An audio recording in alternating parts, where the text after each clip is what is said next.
Hey everybody, what's going on? It's your homeboy E Short, as usual, in his man room with the E&L Sports Talk Show with his homeboy Les Miller. What's up, Les? How you doing? I'm doing great, E. Everything is good, man. Good to see you, man. Good to see. We have a new guest tonight. It's Stanley Wright, so that's a good thing. Yeah, yeah, exactly. A legend in his own right. Throughout New York City and specifically Queens. We introduced Stan Wright. How you doing, Stan? Man, I'm blessed, brother. Blessed to be here with you too. Yeah, appreciate it. Glad to have you. Why don't you let the audience kind of like know a little bit about Stan Wright? Oh boy, so yeah, I'm Stan Wright. I'm currently 69, going on 70 in June. So again, every day's a blessing. That's right. Yeah, yeah, I grew up in Queens. I attended from a from an educational standpoint from PS 136 to Junior Host High School 192, the Deuce. Then it went on to Andrew Jackson, where I played for Coach Granby. I'm, very proud of my association with Granby, but I think I'm more proud of the fact that, I got out of there with, as a graduated with honors out of high school, which is something I have to, give appreciation to my mom and dad for making sure that I did what I had to do in the classroom Yeah. in order to play basketball or any other extracurricular activity. And from at Jackson, I was honored to basically make all Queens my junior and senior year. Also made my junior year, I made all city third team. My senior year, I made all city second team, which was a great class that we had in '74. That I think that year that graduating five for the all city first team was my boy Robert Green from Bryant. And then we had Bernard King, probably a name you probably heard before. Oh yeah. Um, George Johnson, that went to St. John's, went to Good New Lord. Utrecht. Yeah. Yeah. Some guy went to Marquette named Butch Lee. You might have heard of him too. And then there was may he rest in peace, Alex Eldridge, who went to Taft, who was a tremendous basketball player, point guard. From there, I was, the University of Rhode Island was the school I selected to go to on a basketball scholarship. Played there for 4 years, started as a freshman. And my whole 4 years that I started, was a team captain in my junior and senior year. Um, we were still in the Yankee Conference my first 2 years, and my sophomore year I made all conference first team that year. Then we wanted to move on to bigger and better things, so we left the Yankee Conference and start playing an independent schedule. Played Mhm. a bunch of big name schools, big name talents. I left there, with a pretty good basketball career. Got over 1,300 points, 600 something rebounds, 300 something assists. Still in the top 25 in scoring, the top 10 in assists, and not in the top 10 in rebounding, unfortunately. But 600 rebounds ain't bad. Over No, not 600 at all. rebounds. So I had a pretty solid college career from a basketball standpoint. From there, I chased my dreams to take to the next level from a basketball perspective, and had a tryout as a free agent with the Boston Celtics, Mm. and which was another place great experience because I came into camp with some blonde haired kid from Indiana, you know, some some hick from French Lick, From French uh, Lick. Yeah. Yeah. named Bird. Was great. Also had the pleasure, and I had already knew him, which was cool. Made me feel more comfortable. Was also in camp. That was the same year that they brought Tiny into camp. Yeah. So I was able to be in camp with Tiny, which was cool. And then my boy Ricky Marsh went to Jamaica High School Right, and that's right. play with the Golden State Warriors the year before. He was basically in camp that year. So, some familiar faces in camp with me that year. It was great experience. So a lot of guys that I saw on TV, man, and the fact that I'm playing with them now, I'm like, wow, you turn around, you look at there's Pete Maravich over there, and Dave Cowens, and Wow. ML Carr, and Nice. competing against ML Carr, and people like that. So it was, you get to look over the sideline, see Red Auerbach there sitting in the chair watching practice, smoking a cigar, choking everybody, in the gym. He used to leave him all over the place too, man. He get halfway through and want to just leave it there. Let somebody else get rid of it. Leave it on the Crazy. table. Just leave it laying Yeah, on the he just leave table. it or on the chair next to him. He just put it on the chair and just go about his business. But that was a pretty good experience. I made it all the way through camp, and then the day we were packing up to go start our preseason schedule, Bill Fitch called me into the office to let me know that I was being released. But I thanked him for the experience. He told me, hey, you do this and this on your game, and you got a shot at getting to that next level. So fortunately for me, well, I'm gonna say unfortunately, so I stuck around basketball while I played in the Eastern League. Went to California Summer League, that was crazy. That's just every man for himself type. Yeah. Exactly. Yeah. At that was like wow. It was like nobody trying to play together. But I ended up going overseas for one season. I went over and played in South America, Uruguay. Had a good season.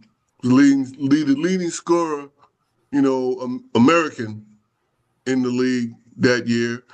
And my whole job that coming down there is they wanted to make sure that they didn't drop down to the next level. They know the team wasn't good enough to go too far, as far as the playoffs, but we didn't want to. They don't want a team ending up dropping down from the A level to the B level. Right. Yeah. So as long as we did that, I did my job. So I felt good. I did my job from that standpoint. It was a pretty good experience going to South America because I got to share that with my younger brother Jimmy, who you may know.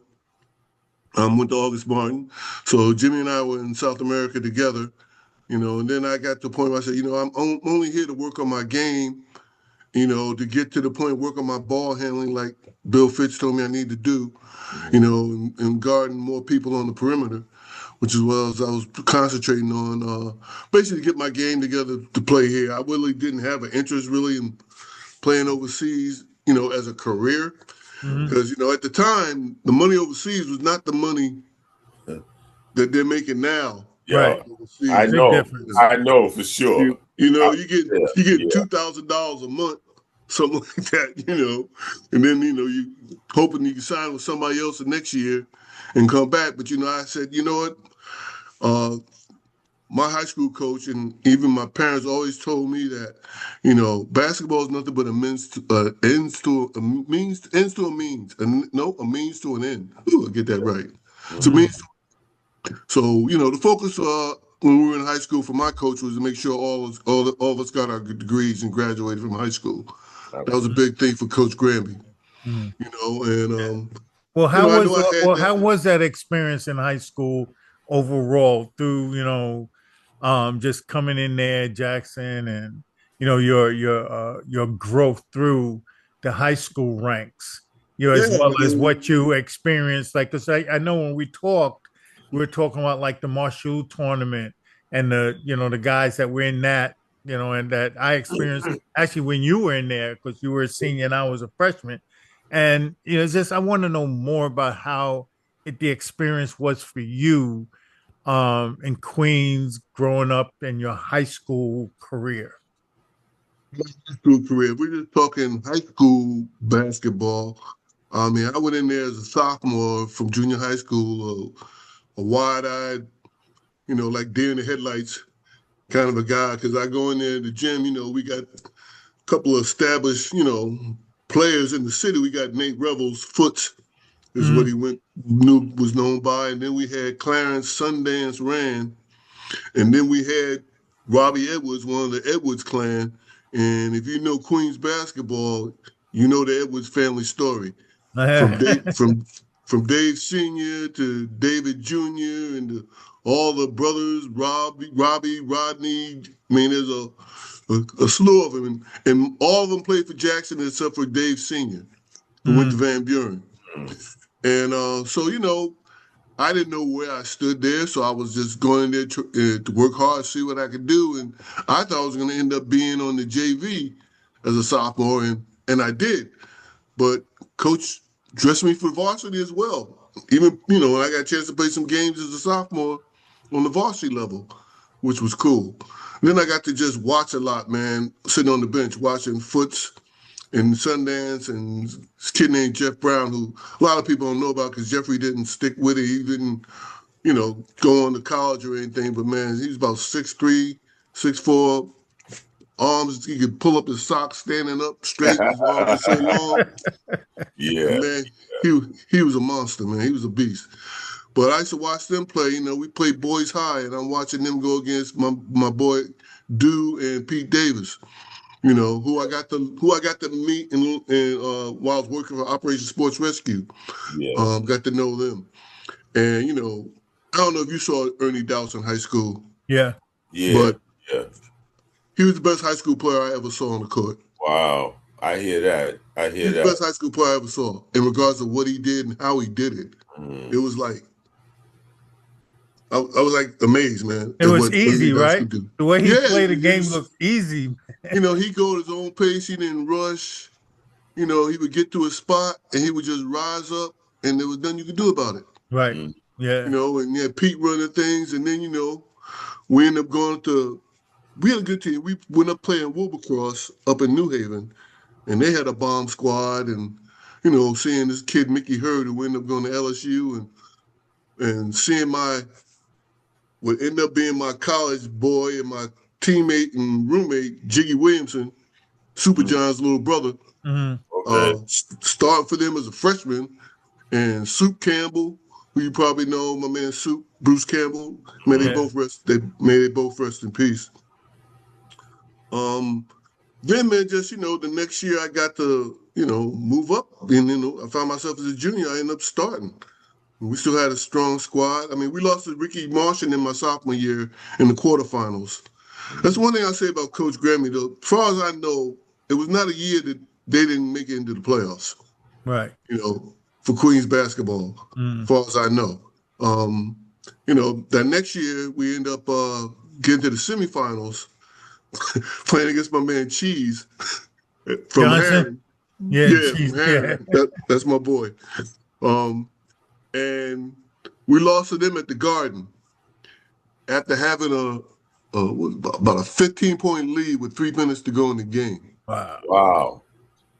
And I think we got a little ahead of ourselves thinking, we won the game. Man, they went into a full court, I think it was a 2-2-1 press, and my guards couldn't get the ball up the court. Next thing I know, we ended up losing the game. I think we lost by 2 or 3, in losing the game. And it was like unbelievable because I thought we was going to end up playing Clinton for the finals that year. Yeah, because they were good too that year. That's right. Yeah. So that disappointment turned into what would have been, what was, I guess, your senior year then, right? My senior year, we came back, and that year in the Queens Championship City quarterfinals, we ended up losing to Robert Green and Oliver Mack. In the quarterfinals. Really close game. Thought we should have won it, but they played better than we did. So we ended up losing to them that year, but had some great experiences playing my senior year, playing the Thanksgiving tournament against Clinton at CCNY. And I think Butch put 37 on us that game. I had a good game myself, but he was just we couldn't do nothing with him in that game. He was the master, I'm telling you. Butch was everything you read about. Yeah, he was that dude. Yeah, he was definitely that dude. Yeah. But I think the other thing I remember quite vividly from my senior year is that we played in this tournament at the end of the year called the Super 8. Played out of Hofstra. Come to find out, that was basically the beginning of them forming a New York State championship tournament format. They took it from that Super 8 format, because in that format, there's a couple of teams from upstate in there, but you also had Long Island Lutheran, St. Agnes, um, Power Memorial, Okay. Mm. and some other teams. We lost to Lutheran by 3 in the first game. And I don't know what they was thinking, because I think they thought we was the light winds. Because out of 1 to 8, they had us seated 8, and Wow. they were seated first. So basically, they were trying to find out like who is the best of the best. Yeah. You know how they do them tournaments, man. They Yeah. put the top team, and then the bottom team, they put number 8. So I guess they figured they had a cakewalk. They was lucky they won. Mm. They was lucky they I won. like you saying that. They was lucky they won. Yeah. Yeah. Because we could match them anyway. I mean, one of the big things they had, they had Wayne McCoy, a center who I'm sure you guys are familiar Yeah. with. Yeah. Wayne was, he's 6'9", but Wayne was a freshman. So Yeah, he was a freshman. He was a freshman. and we had my center. We had a 6'8" center too, and Wayne Hall ended up going to St. John's, playing for Lou at St. John's. Mhm. And then you had my boy Keith Austin at the forward. Then you had me playing the wing, and then we had our backcourt was solid as far as handling the ball. I mean, we had this kid named Greg McNair, who you may or may not have heard of. I know Greg real You know well. Greg? Yeah. Okay, you know very well. Okay, so you know what he's capable of doing with the basketball. Matter of fact, Yeah. quick story about him. We played boys high, and when Rasheed was still there, Oh, Rashi Walker. Yeah. Rasheed Walker, right? They called him Shake and Bake. Yeah. Well, Shake and Bake got shook. This 10th grader just put him through all kinds of hell up at Greg St. was John's tough, in the man. Christmas tournament. Yeah. Greg with the ball. He was tough, man. I'm telling you. Greg was tough. Greg was tough. You know. Another And- rest in peace to another brother. Yeah. That no longer with us. And the skill level in Queens was just as strong as it was anywhere else in the borough. So there were no cakewalk games. A lot of people would talk that, you're going to pub your borough here and there, all of the people who talk. But when it's all said and done, there was so much talent there, people are not even aware. And so it turns out that the lineage for you, your family, was like dominates the talk, quite honestly, if you look at the numbers. We're in there. We're in there, from that standpoint. But there's a lot of guys that, and you probably have guys in Brooklyn that I'm sure you knew, that had the skill and ability and were tough, and you saw them play in the park or playing rec leagues, and you're like, man, why isn't that guy playing at this high school or playing at college somewhere? Because, you can go up in Queens, you go to IS8, and watch all kinds of stuff. I mean, and everybody from the city were playing that summer pro league at IS8. You had Fly, you had Mel Day, you had pros playing, you had everybody playing in it. Mhm. But a lot of guys that played in it, man, were just, the guys from the neighborhood, that could play. That could play. That could play. Yeah. And, a lot of basketball, high school was cool, but a lot of basketball competition that I helped form my game was in the park. Yeah. That's it. The park was that's what's up. Yep, for real.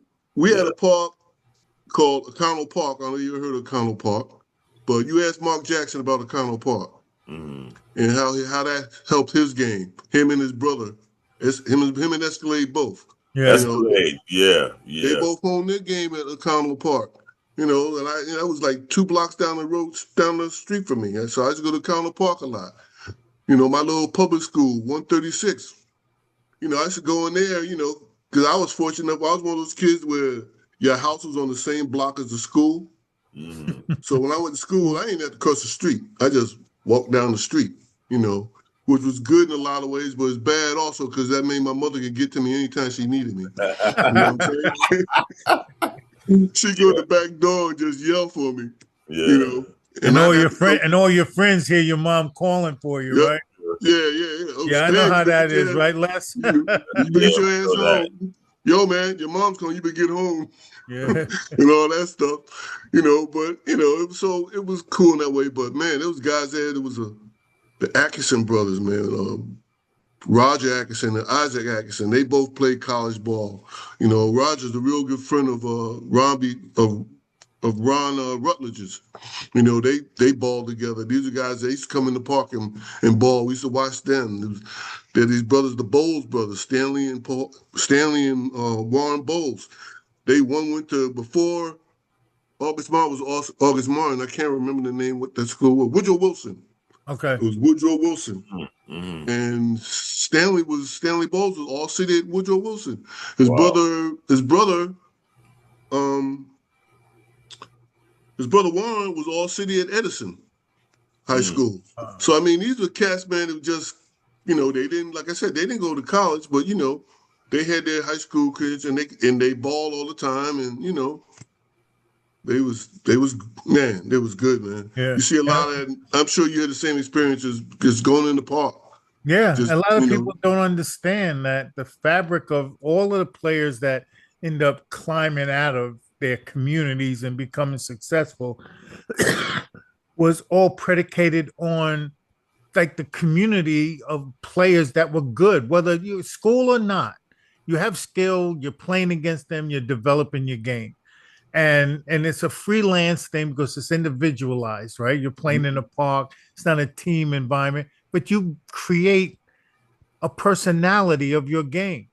Everybody has a personality in their game, and believe me, playing in the parks gives you a personality and rep Mhm. and all those other things. There's no way in the world, me and Les, like where we came through, there was so many players in every area, like you said, in these parks. Like you can't count them, but they have to be given the respect as a competitor because they help you hone your skills, right? Well, I'm Yeah. sure you did the same thing we used to do. We get our little crew of, 7, 8 guys, and we go from neighborhood to neighborhood, park to park. Yeah. We was My boy Rob Holford, who's coaches a lot. He had cousins in Roosevelt, in Long Island. We used to jump in when we started driving. We used to jump in the car, go to Roosevelt and play That's right, Les, right? against the guys at Roosevelt. Yeah, we We used to, we go to Queensbridge and rock against them brothers up at Queensbridge, which wasn't no joke. All the brothers went to Monte Cristi and Long Island City. Up there near the 59th Street Bridge, that area. yeah, You yeah, know, be man. And the thing about playing in the parks, then you had other place that a lot of people played was Lost Battalion Hall Oh on yeah, I know Queens Lost Boulevard. Battalion. Definitely, yeah. Lost Battalion, yeah. yeah, Lost Battalion. We used to get up, and these are, this is the kind of devotion that we had that nobody told us to do it. Nobody had to tell us you need to do this or whatever. We did it because we wanted the ball, right. Yeah, right? that's right. That's right. We need the ball. I'm coaching high school, but I'm an assistant coach at a high school now, right? hmm And I swear, I don't think these kids even think about touching the ball other than practice. Yeah. I don't even think they think about working on their game. And I challenged them. I said, you know what? At the end of the season, I'm gonna see. We gave them things to work on over the until next year. I'm gonna see what you guys who took it serious enough to actually work on their game because that was never a doubt when I was growing up. hmm And I think a lot of that had to do with when we played in the park or something. You did not want to lose That's right. That's because right. if you lost, you got to get in line. That's a Yeah, long wait. yeah, That's a long It's a wait. yeah. long, right? But this is the thing though, even before you get to be able to get on that line, you had to work in your game to be accepted to be able to get on the line For because somebody to somebody pick you, right? will knock you and say you're not ready yet because they'll Yeah. put you Yeah. police yourself. That's You right. know? You can't call next. Yeah, exactly. You got to Yeah, stay you on can't that play. court over there, Yeah, where the exactly, rookies are exactly. at. And I spent It's a funny. lot of time there. But when you're spending the time in the rookie lane, you're watching the guys that do it right. So you get a chance to even like view it, and you're coaching yourself. Like you said, you have nobody that needed to motivate you to do it. Like you playing, Exactly, like you know what? exactly. I'm getting up in the morning. As soon as I'm able to come outside, I'm bringing my ball with me and I'm going over to Wingate. That's how easy that is, you know. On my way, I'm passing Les's house, and I'm picking him up. And by the time we get there, there's like 8 of us. We're playing 4-on-4. You know. I know y'all did too. It snowed last night, but it stopped snowing. Mm-hmm. I got me and my shovel on my shoulder. That's we got our shovels. We shoveling the court. We out on the court playing. You don't see that today. No. At least I don't. You know, I don't see it in my area. No. But Stan, check this out though, man. It's like, you know, we grew up in Brooklyn, and the stigma about Queens was like, you know, everybody had a basketball rim in their driveway, because we ain't had no driveways. You know what I mean? So it's like, yo, man, these soft ass motherfuckers, man. You know, because he just shooting by himself, da da da. But then we played everywhere, and we was like, oh no, that's a myth. You know, there's some people who are just only about the driveway, and then there's people who want to come to the park, and they're gonna go and they're gonna get their metal sharpened up by being in the parks, man. Because I know a lot of people from between Queens and Long Island. You know, the guys that I met like in college and stuff, man. It's like I was like, well, you know, let me shut my Brooklyn mouth up. You know? Man, if I had to deal with that, you know, I'm in my junior. I think it's my junior year that he grabbed me. Yeah. So you know, Lester Roberts grabbed me and brought me out to the rec. Lester Roberts. He brought me out to be part of. I didn't know at the time I was trying out for Brooklyn, USA. But you know, he brought me out there playing Brooklyn, and guys too, and they used to call. I was that Queens boy. Yeah, that boy from Queens. You know, and they said like, you know, he's soft or whatever, right? And I said, okay, we're gonna show you. We're gonna show you who's soft. Yeah. And once I got in the car, I was playing. I never heard nothing about that. I never hear that again. Heard that shit again, right? I never heard that again. Oh yeah, performance usually shuts people's mouths, man. Yeah. But at first, man, it was like thinking I was like, you know, what was it? Oh, my man, Rap. I mean, did y'all know Rap? Yeah, I know Rap. Rap. Yeah. He was with Les all the time. Yeah, all the time. He used to call people. He called you a pink pad. Said, come on, pink pad. And you don't want that. You don't want that name to travel with you. You know. Nah. You say it one time. You know who you talking to like that. You don't want Rap calling you a pink pad because you didn't go after the ball. You know, you didn't guard somebody or something like that, right? So, but yeah, man, and I just say all that because you know a lot of my honing my basketball skills. You know, while high school was great, playing competition in high school, it was on the streets where I got better. Yeah. And where I learned the game. And that's what it's all about, man. For real. You know, you can't do that in your driveway, man. I'm sorry. Right. You know? Yeah. Right. You know, so you know, again, there were so many guys, man, that were outstanding basketball players that nobody ever heard about, except the people that live in the area. Because you know, I go back to the area, they ask about somebody, and they say, "Oh man, you remember that guy, man? Yeah. Man, he was murder, man, and all that kind of stuff, you know." Les and I do that all the time, man. Yeah. You know? Some names come up all the time when we do that.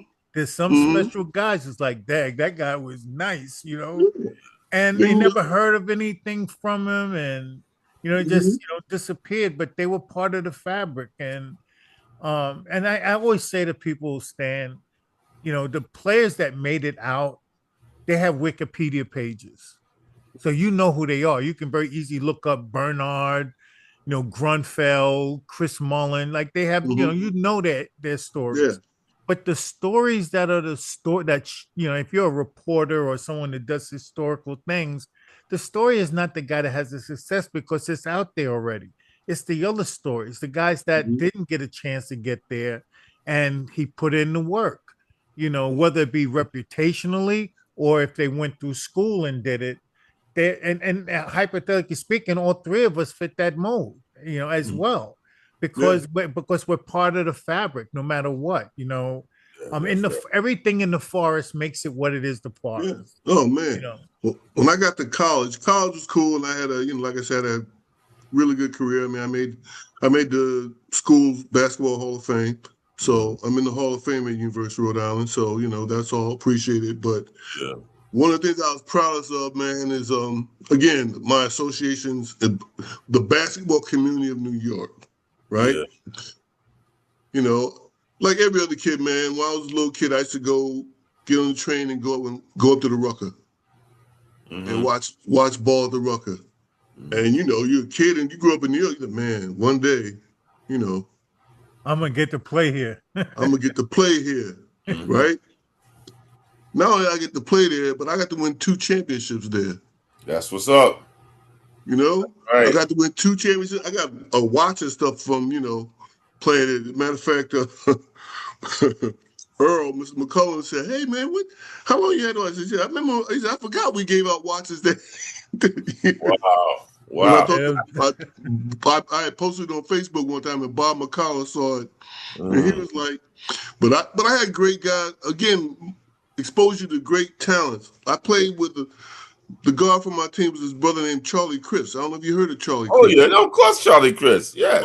Okay, so you know Charlie Chris, so I ain't got to talk about Charlie, right? We also had Jim Bostic was on my team, who I Yo, happen That's Les' boy. that's my dude right That's there. Les's boy. That's my guy.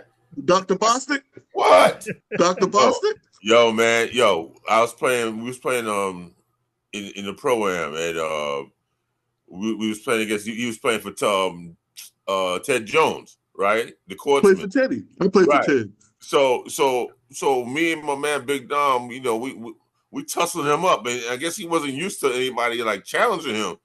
And next thing I know, Ted Jones is calling me, said, "Yo, Jim wants you to play with us." I was like, "What?" So next thing you know, I'm They playing with homeboys. him, and we win the pro am, and then we go to Puerto Rico, man. And me and Jim, man, that's my guy, man, because he's like, yo, this guy, he's not backing down, because Jim could punk somebody, you know what I mean? But yeah, And, he was intimidating to look at. yeah, man. Yeah. Yo, and I hit him up, boom, boom, boom. I said, "Come on, man, we can do this all night. I can Yeah. dance too." Yeah. And he's the one that got me to play with them, man. And the rest was history, man. That's my guy, Jim Bostic, man. Yeah.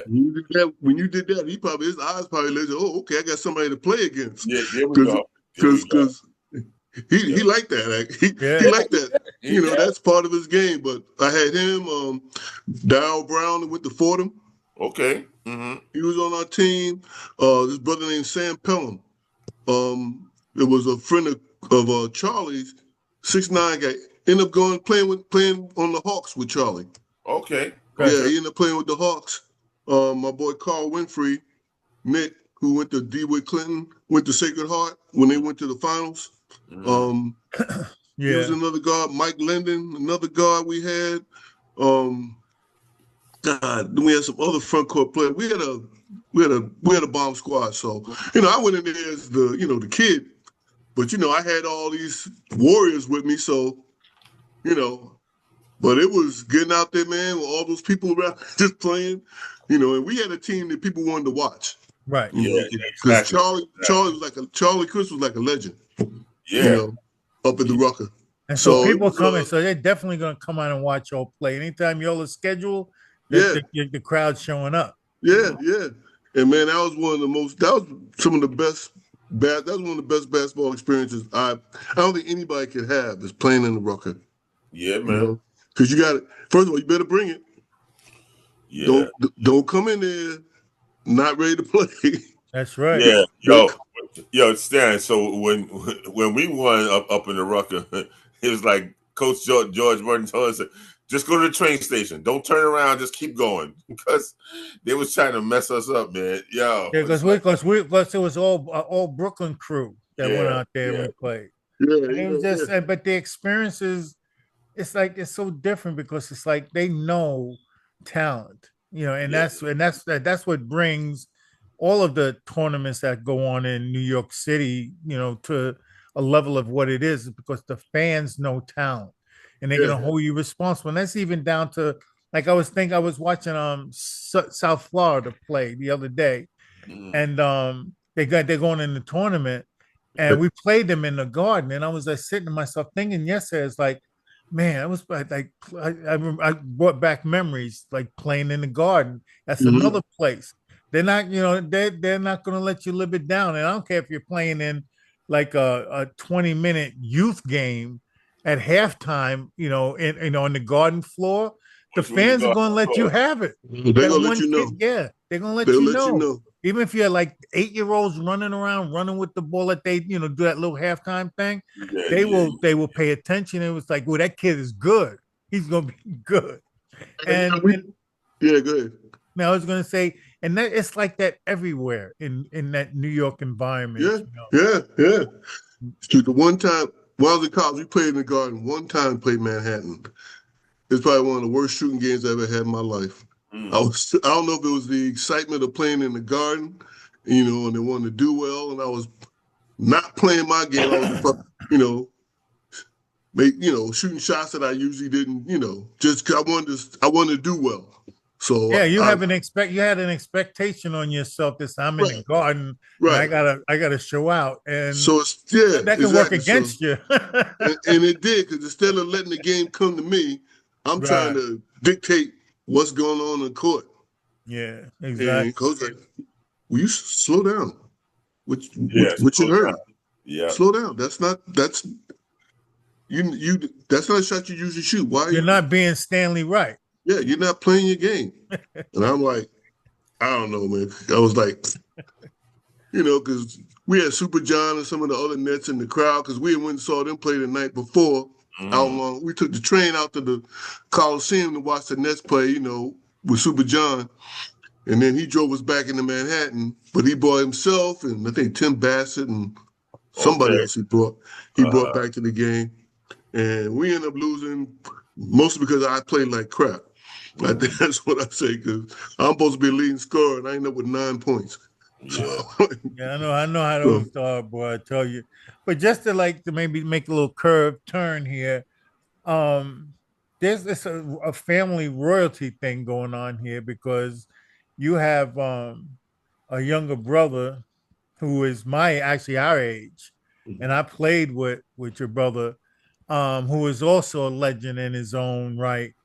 And I'm gonna say, may he rest in peace. I played thank with you. Jimmy, and he was a really nice guy. I got along really well with him. I'm serious. Mm. And we used to play a lot together with Riverside. And I'm Yeah, telling you, I remember that. But also your dad was like the beast. yeah.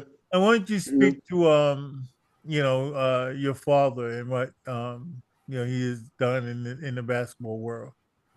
So Leroy, um, who everybody knows him as Leroy, Mm. was one of those guys one of those players from the '50s. You know, he was and he was so he had a lot of things that he had to battle to get where he was because it was still in the kind of just coming out country just kind of coming out of segregation Mm, to a Yeah. certain extent because in high school he went to school in Texas and he went to all black school. All the black schools played each other. The white schools played. So they had separate state championships, Mm-hmm. that kind of thing, right? He ended up going to College of the Pacific, which is now the University of the Pacific in Stockton, California, where he was my father's thing was taking the ball off the glass. That's what he did. beast. That's what he did was get the ball off the glass, man. He didn't play his freshman year. They wouldn't let him, because freshmen didn't play back Yeah, then. right But back Right. then. Right, right, the right. next 3 years, man, I think he ended up leaving school, man, averaging like 20 something rebounds a game. I mean, you can Google him. He's got a Wikipedia I page. already got the info, man. Yeah. Yeah, yo, we did our homework, man, because I yo, can't, but the thing that anybody who cleans the glass is my kind of guy. yeah, Yeah, and I mean, he is the glass cleaner as far as I'm concerned. But the I thing mean, that blows my mind that and you have to respect this, and I'm pretty sure families can do this. The Mullen family, the King family, everybody's got a touch of success throughout the family dynamic. Mm-hmm. But we're talking like 20 over 2,700 rebounds and 3,600 points between Jimmy, you, and your dad. Mm. That's crazy. That's crazy. Well, That is nuts, man. You I know kidding me? Jimmy had something like 800, 900 rebounds in college at Rhode Island. Um, yeah, I And had the my share. points too. And the points Yeah, too. Because Jimmy I had the think points you too. beat him out by like 8 points or something like Yeah, I that. think I outscored him. I Yeah, but outscored him that. you guys But is crazy. you That's a Yeah, know, nice but that's a nice family competition there. yeah, yeah. yeah, I mean, it was the funny about my father, man. I mean, because like you said, his whole thing was rebounding. And, back then in basketball, if you did, like I think today it's very important that you're a five-tool player that can Mhm. play both ends of the court, right? Right, right. This it's kind of dying out. The specialist, the guy can do. He doesn't do this, or this well, but what he does do well, he does better than anybody. Right. Type of a deal. You don't see too many of those guys. It comes to mind right now, like Mitchell Robinson comes to mind when I think about a guy in right. the league right Mhm. now. You Yeah. know, um, but yeah, so he was people just at that time the game was played inside out. Hmm. So what was happening around the hoop was important. Yeah. Yeah, So yeah, without a doubt. And with so the effort that he put in, those Stan is like that yeoman work. Like people are not just, and once again, we talk about guys in the parks. You don't know who they are. mhm, People don't know that he put in that effort. And it's like you yeah, talk about a lot of people and a lot of accomplishments that people have, and things are so swept under the rug, and mhm, not for bad reasons. It's just I don't think people can get to it. They're yeah, not their focus is like all on the sensational, but they forget that the mechanism was put together by somebody that had the vision that built it. mhm, And before you talk about Dennis Rodman's exploits, you got to talk about your dad. I mean, you got to be kidding. Like, who was averaging 20 rebounds? That's yeah. right. Right. Leroy was Wilt, averaging. Wilt, and He that's did that it, for like maybe. he did for like 2 seasons in a row. Matter of Yeah. fact, I think Kermit Washington broke his NCAA record sometime when he was in college. Herman Hmm. Up broke until something else too. yeah, yeah. We I don't know. want to get it. Matter of fact, you Oh wow. Wow. Yeah. Yeah. have you Yeah. read it, man? Oh, We didn't plan uh, that, everybody. yeah, yeah, man. That was a vicious thing there. Yeah. But yeah. So he was, but unfortunately for Leroy, like most college kids, when they got free time, they end up getting in trouble. So there's a story, and I got this story from one of his college classmates, guy named what was Dick's last name? I'm trying to remember. He was a running back for the Rams. I can't. How can I forget Dick's name right now? Dick Bass. I'm sorry, Dick Bass. Mm. They went to college together, but when they wasn't doing what they're supposed to do, going to school and playing whatever sport they were, they was getting to the liquor store, doing that. Then they get, drinking. Then they start challenging themselves to do shit. And I guess they were challenging themselves to high jump, you know. And back then, the high jump, it was a box with sand, with a wooden box, and I guess he jumped over it and he landed on the box and ended up messing his knee up real Mm. bad. Mm. And he still tried to play, but I think that kind of started almost derailed his career to a certain extent. Oh. Mm. But he, after he left, because he still went, Boston drafted him number two.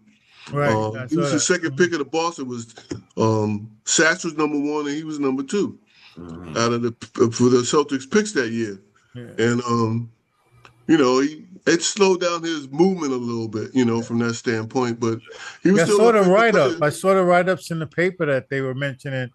Like, no matter even though he was injured, Yeah, they revered him like his numbers spoke for themselves. And yeah. So uh, he was.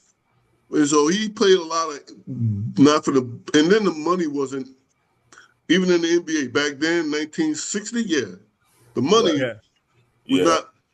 You know what it was. Matter of fact, I can remember when I was at Celtic camp talking to Kuzi, you know, about back then and all that, and because I read something where in the off season he was a life insurance salesman, Mm. and when I went to camp, he was that's what he was doing. He was a life insurance salesman when he wasn't doing doing TV for Celtic games. He was a life insurance salesman, which is a cool gig if you're hanging around the NBA because you know all them Right. guys need life insurance, Right. right? Right. But Right. but so back in the early years of the NBA, man, you had guys, they all had summer jobs, you might want to say. Yeah. The Yeah. money Life was horrible. insurance. The money Yeah, was horrible in Tommy comparison. Heinsohn told me he was selling vacuum cleaners Mm-hmm. Yeah. when they Yep. were playing back then. Yep. How Car. crazy is that, man? Whatever. Yeah. Yeah. Yeah. How crazy is that? But You it's know? the behind the scenes story of people like that you don't understand. You don't know what people go through. Like people Right. think, even just using as an example, since the Academy Awards was just yesterday, like Mm-hmm. they think that all these actors are like prima donnas and so, but some of them came from humble beginnings, like bussing tables, and Yeah, that's not just banter talk. That's the truth. Like that's the real you're deal. struggling because you make a move and just say, I'm going to California and try to get auditions, and you're Mm-hmm. fighting. You're fighting 20 other people for the same Got the position. same dream. Got Yeah, the same dream. You know? so it's understandable, but people just don't respect that Yeah. because they look at the fame, fortune, and they Right. don't look at nothing else after that. And that's the Yeah. hollow thought process of Right. putting people on pedestals. They forget about, once again, the people that help get you there. Yeah. Fortunately for my father, back in the early '60s, they had a league called the Industrial League. So I Okay. don't know how much, I don't know how much your basketball history you're up in regards to that situation, but there used to be a league where various corporations had a basketball team. Mhm. And they played a schedule, the championships, all that. The deal with that was, you would get a job working for these companies. So you got employed Mm-hmm. and they originally hired you they wanted you for your basketball ability, but they gave you a job. Yeah. We know So that. you got a career. That's like the Outs- bank league. That's like the yeah. bank Yeah, league. we all do. We've been through it. We've Okay, been so you through get it. a career outside of basketball. But I Mm-hmm. thought this there was a team. Goodyear used to have like one of the best teams. Yeah. What was the Goodyear team called?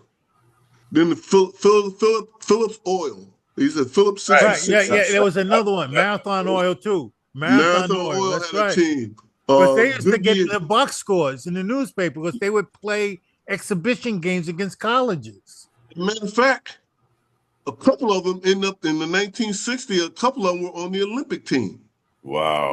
along with Jerry West and Oscar Robertson. Were Wow. on that team because my father, the All Star game that year, and I always told my father that's a memory because he played in the All Star game in Madison Square Garden. It was his first time in New York, and on his team, he was on a team with the Big O, who was Mm-hmm. at Cincinnati, who was the college player of the year, Yeah. all that. And him and Big O became real good friends. And then you had on the West, you had Jerry West and a bunch of other guys. So I'm like, wow, you had living legends playing in the All Star game, Dad. You played in. I was like, Wow. how? That's unbelievable. But yeah, so he played in that in the Industrial League, and then they also played in the Eastern League. You Mm. know, at various towns in there, and a lot of these guys knew each other from, the Yeah, Eastern League your again. dad was with them all because your dad, he outdid like gosh, like Jerry Lucas. He played against Jerry Lucas and Dave DeBuscher. He was Yeah, people don't know. he was on the first ABA championship team with Connie Hawkins, the Pittsburgh Pipers. My father was on that team. The Pipers. Okay. Yeah, Okay. the reason my father was on that team is because there was a guy, well, you probably heard a guy in Indiana named Mel Daniels. Of course. Was a Yes. Crazy player, man. okay? Mel he was a beast. And Pittsburgh had nobody who could handle him. right? So as they was getting to it, my father was not playing in the ABA at the beginning of the season, but during the year. So, in the Eastern League, he played against Connie, the Hawk. And Hawk said he used to give him fits. He even puts it in the book Foul. He puts it in his book about he puts how my father gave him fits in the Eastern League. So when they was looking for somebody to play against somebody to pivot, he said, call his brother, call Leroy. Yes, sir. So Vinzi said it and they got on the phone, brought my father in, put him on the team when they played the Pacers in the playoffs. My father got extended minutes because they needed somebody to keep Mel off the boards. Yeah. So, that was... And Mel was a big boy. Oh, yeah. Oh, yeah. A big boy, man. Yeah. But, that's why my father made that team. They won the ABA championship, so that was pretty exciting.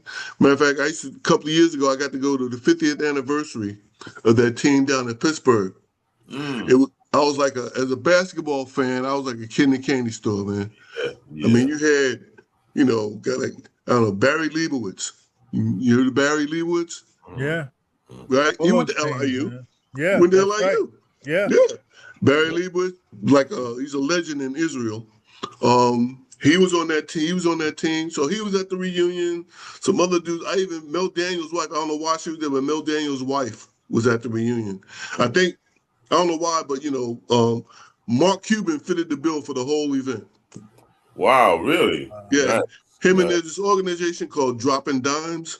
Right? Their big thing, Dropping Dimes, was helping out, a lot of the old ABA players who find themselves now, in financial or distress because of health issues or whatever, things like that. And their age and all, yeah. Right. And, they didn't get the pension that they were promised. Right. By the NBA when the teams when they first merged the leagues, they're supposed to be, all the players are supposed to get so much. If you play so many years, you're supposed to get a pension. Right. That never happened, but I guess it's happening now, from what I understand. Well, that's because that fine print was, no one paid attention to it, and they were it gave them the ability to hold back those benefits. Matter of fact, they're doing it now, but I'm like, oh yeah, great, you're doing it now. Most of them guys are like mid 85 or if older. They're still here, right? If they're still here. So, they don't have as much to deal with as they would have if they'd have done it 20 years ago. So like they said they were going to do. That's true. So, but yeah, Leroy, man, he was quite a example to live up to, because not only was he a hell of a basketball player, he was valedictorian at his high school. Nice. So, I mean, damn, how much pressure is that on me? I got to, I know, right? Not only is this basketball player, he excelled and did well in school, so now if I don't do well in school, I'm making him look bad. Right. So, from that situation. But the thing about him, he never pushed me and my brother to play basketball or any sport. Because, when he wasn't playing basketball, my father was playing softball all around New York. Okay. Playing the slow pitch softball leagues, which was, I don't know if it's still a big deal, but back then, man, that was a big deal. All the parks had like softball games going on with, these bets on the side and everything. Yeah, PS 92, Les. PS 92. That's right.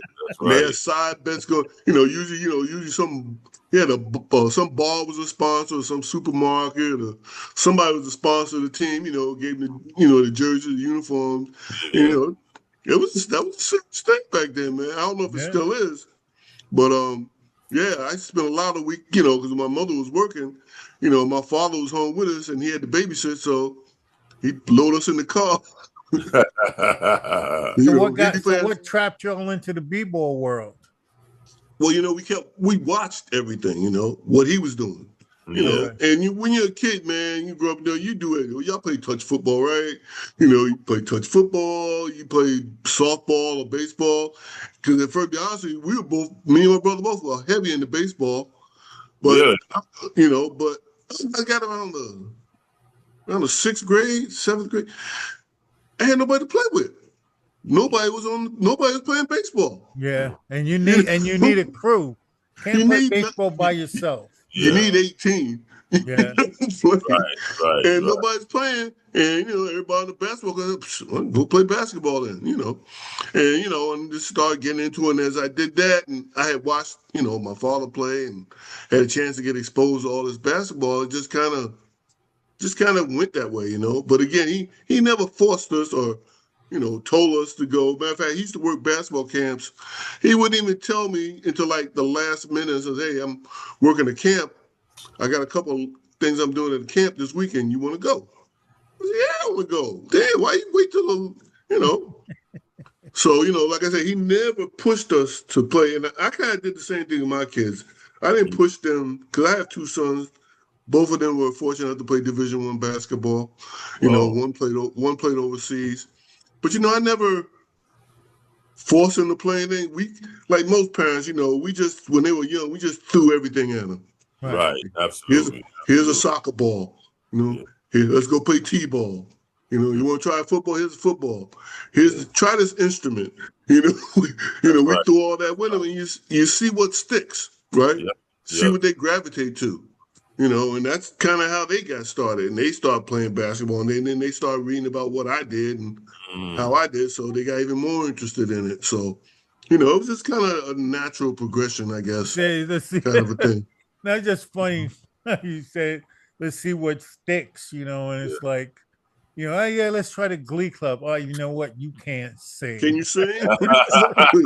Get out of here. Yeah. See if can you sing? Because you never know. You get out there and bust a tune, you be like, "Yo, might have But if a you don't Vandross or if you don't something." open up the door to expose them to anything, then Exactly. you'll never know. You'll never. And I think that's what parents should do. Expose your kids to as much as you can. Absolutely. And let their broaden their horizons. And that was the great thing about basketball, man. Just being able to travel and see the world. Man, say less. You're right.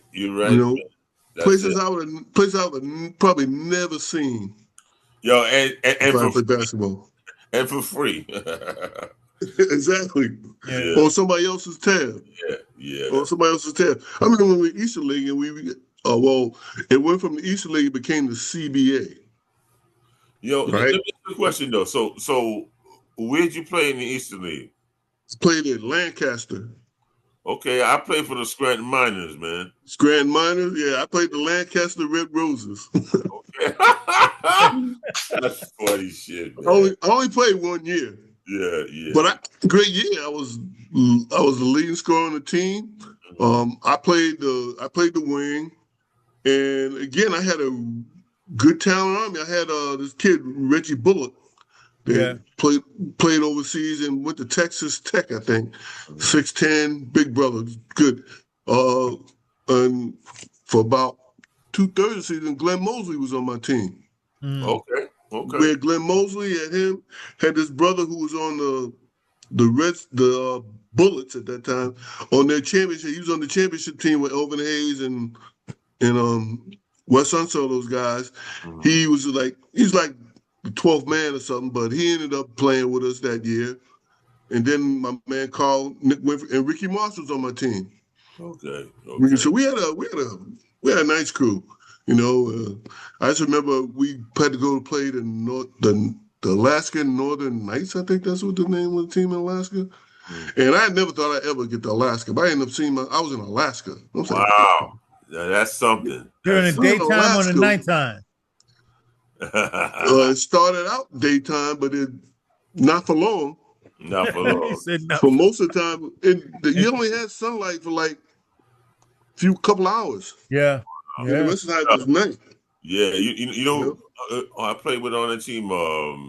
Eddie Mass used to play with the Knicks. Yeah, he played the Knicks. Yeah, he was on my team too. Yeah. Hey, Eastern League was some good basketball. Yeah. I remember. I don't know what happened, but the game there was a doubleheader. We were playing in Atlantic City, and Jim was playing for that team at the time. Jim Boston. Jim and Fly, they was on that team. And I don't know what happened because we walked in the gym and they was kicking Fly off the court. And he had did something. Usual. He had did, I don't know what he did, man, but And I said, Jim, man, what's going on? He didn't want to talk about it. Yeah, yeah, yeah. You know, fly bug. He said fly bugging. Yeah, fly Yeah. bugging. And he been known to do that. Yes. The He been known to usual, do that. you know. Yeah, yeah, yeah. And it's funny because those experiences, man, of playing, the talent level is there, but they didn't have the money to keep it going and to keep and in order to keep it going, you got to keep players wanting to participate. Yeah. And if you don't have the money and people see, there's money other places, they're not going to want to, stay or be involved. And it's kind of sad that it didn't take root like it really should have, you Mm-hmm. know. And it's hard Mm-hmm. sometimes, I guess. Well, they got what they wanted before. Now they got that. They got this. They got Right, the sponsorship of the NBA or the association. right.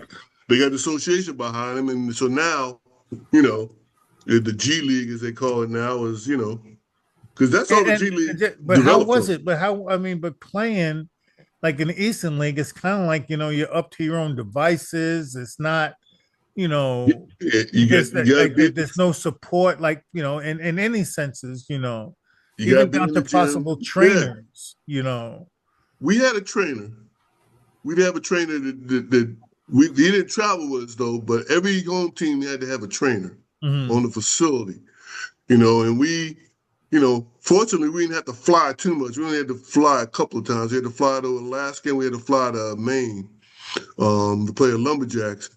But other than that, man, it was like, all right, who's driving? Like you get three or four I, cars. I was a designated driver, man. I would leave Brooklyn and go pick up my man Kenny Webb and this other cat from Jersey, and we would drive up to Scranton, and then we play a game in Scranton, and then we play a game like in Delaware, and then that was the weekend, and then we go Yeah, back that was home, your weekend. and then That's I your went weekend. back to Wall Street, for Yeah. the yeah, And yeah, that was the tough part about trying to, if you wanted to work on your game at the time, that was you couldn't work on your game and be just playing. You had to get out. You need a job. So Monday through Friday, you yeah. was working, then you had to get in the car That's it. and drive to That's wherever right. the hell in Pennsylvania or Yep. upstate New Right. York or Yeah. whatever. But look at the positive side of that is it would be John Starks. Mm. It's working, like doing groceries and stuff like that. Like you said, you do whatever you got to do, and the opportunity like falls in your lap, and you got to grab the bull by the horns because it doesn't come around all the time. You That's right. Yeah, know, and that goes back for I mean, a lot of guys, and unfortunately because of what happened that gambling, like Roger Brown, there ain't no reason Roger Brown shouldn't have been in the NBA. right? Oh, It's just absolutely. That's that's the just Absolutely. nuttiest crazy. story. That's the You craziest story I know, ever heard in my you entire know, life. my boy Tony Jackson, rest in peace. Tony Mhm. should have been in the NBA. Yeah. So there's a lot of guys in there, but I mean, hell, Charlie Chris started in the Eastern League. That's right. That's right. Charlie, Right. Charlie was an Eastern League legend. Yeah. You know, That's right. 5'8", scoring 60-some points a game, stuff Yeah. like leading the league in scoring. And you need a coach that's going to give you a shot. And Hubie Brown was the kind of coach that liked, you know, underdogs. And Mhm. he gave Charlie a shot, and Charlie had a nice career, Yeah, in the NBA.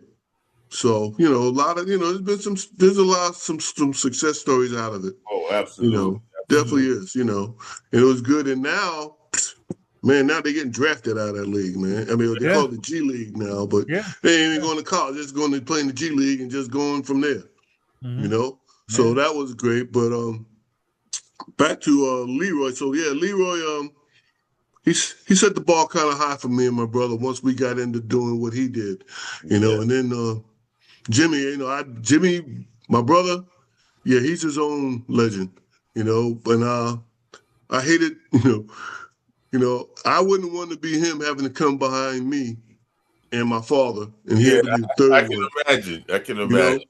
I'll Yeah. tell you a little true story. When Jimmy was about 12, 13, when he was playing sports, and everybody's out on the basketball court and about me. We had one of those parks where it was in the center of the community, so everybody in the neighborhood kind of with them.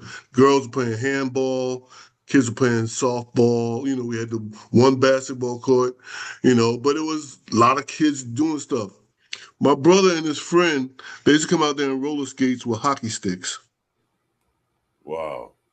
they were out there playing hockey, right? You got these 3 black kids out there with hockey sticks on skates playing hockey. Guys used to look at me and say, "Yo, Stan, man, what's wrong with your brother, man? What's up with Jimmy playing hockey?" And I think that was part of him wanting to do anything else other than, than play basketball kind of thing. But then he finally, once he got into it, though, he was really good. One thing Jimmy compete. He would, once he got into something, he got in there. He probably was, honest to God, if he'd have worked out, I think he had more a natural ability than I had. First of all, he's taller. He had all the athletic ability, probably even more than I had in doing things.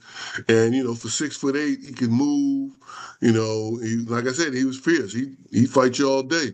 Yes, and he would, and not say a word. Wouldn't say a word. And when he went to high school, and you know this, Eric, when he was in high school, when they were both sophomores, the big name at August Mart was Wood, David Underwood. David Underwood. David Underwood was the name, right? Everybody was thinking, especially, what he did at 5-star, whatever, the young man. Then, he got on Riverside. And, I think he made the mistake of bringing Jimmy to Riverside. Because then, because now Jimmy, I think Jimmy's playing in a different spot than he did. But, they had to, share time because they pretty much played the same position from that situation. But and that's it's funny. They're going to see this. Well, Dave's going to see this, but I think that's one of the reasons why Dave probably ended up, sticking around with Elmcore, because Riverside was just swamped with guys his size. I mean, I'm just saying, not to say he would he deserved to play. Don't get me wrong. Right. But it was like him, Jeff Rulin, Ray James, and sometimes, it's Wayne McCoy is there. Kelly Tripucka, didn't he? No, Wayne, but Wayne was around a lot. Oh, okay. And that's like that. All those guys with size, and I'm playing the 3, so I'm not in their way. You know what I mean? So, but and Jimmy had to be on the floor because he was he was an efficient basketball player, man. I'm serious, man. Rebounds, and he shot high percentage shots, take good shots. You could see that he was trained, taught the game. It wasn't like all just individual skill. It was like he had the knowledge of the game. It was real simple to him as a big man. Am I right, Stan? That's how your brother played. Yeah. Well, and that goes back again to Leroy, because like I said, once we got into playing, he would not so much he would go out there and play with us, but he would talk to us about basketball, about certain things and you learn. He taught us, the thing I got the most out of him from a basketball world was positioning. How you be in the right position on the court, how your feet in the right place, how to play guys. Because for a long time, I was playing against guys. I had to play against guys that were taller than me, so I had to learn how to front guys the right way. Keep between the ball and the man, and he taught us both little tricks about you don't stand up straight when you're fronting a guy, because they know how they're trying to throw it over your head, and they know exactly how far to throw it. Right. So you stay low, then they're gonna throw it a certain thing, and they'll get over. Then you jump and you got the ball. Right. All those kind of things. And he tells about, you watch a guy on the court. Most guys everybody does. Everybody's got their spots, right? That they prefer to catch the ball and shoot the ball. Low post at that time, big men want to get to the block, right? Yeah. They want to get to that block. So if you get to the block before him, it was amazing how that used to fuck guys up. You beat them to the block. You're on the block, so now they can't get to it. So now they gonna try to push you off, or they gonna try and operate from an area where I tell you, 2 feet make a big difference. Absolutely, man. On where these guys, how comfortable these guys are in regards to shooting the ball. Yeah. So if you get there before them, right, now they end up 2 feet further from where they want to be. So now they're not that comfortable with the ball. And they don't shoot the ball as well. Little things like that, man. Yeah, but head games kind of stuff. Yeah. And Jimmy was just quiet about it, though, man. It's like, I'm telling you, man. I'm telling you, man. Like, he was just like you, man. I'm telling you, man. Like, he wouldn't take nothing from nobody. He ain't you'll confront somebody. Jimmy ain't going to say nothing, man. I mean, when we played, he never said anything other than like, "Yo, E, I got it," or whatever the case may be. And plus, he gave the ball back. You know, when I repositioned myself, he's giving it back, and he knew to do that. It was like natural for him. You Oh, know, so and I didn't get the ball back? Is that what you no, said? I'm not saying that. But I'm saying, but that's what he did. But I just distinctly remember how he played like so much because we were on the court together a lot, man. And it's like I made life easy for him because you know how I am. But he made life easy for me. And even the guards, man, like he sets good picks. He did everything mechanically right. Grabbed a rebound and he's looking for you. I mean, he was a nice guy, man, you know. And he's will be missed, man. And Yeah. um, you know, You it's know, the Knicks took him in the 5th round when he got out of school. You Mm. know, and he made all Eastern Conference back then. Him and he had Sam Lacey at Pittsburgh and some other cats. Mm. Um, but he ended up going. Instead of playing with them, he ended up going. He went down to South America, and I was there too. And then from there, he went over to Spain, where he had a 12-year career yeah, Wow, in nice. Spain. yeah. And before he passed away earlier in that year, they retired his number at his Mm. club in Spain, and he flew over there for the ceremony and everything, I saw which some was pictures of that. Yeah. yeah. So I was really happy for my brother for that, and I'm waiting for these fools in Rhode Island to come to their senses to put him in the Hall of Fame of Rhode Island because he should definitely be in there. I don't know what the hell's what the story is, Mm. but I'm pushing for that to happen at Rhodey, to get my brother in there because he should be in there. Yeah, Yeah. You know, yeah, yeah. And he was so living here, Les. He was here in Charlotte. Oh, yeah, okay. yeah, Okay. Yeah, yeah. you He was in know. Charlotte, man. He moved down to Charlotte because un- unfortunately my brother he got MS. Mm. Very early when he first got back from overseas. Mm. And he got to a point where, he couldn't be on his own, really.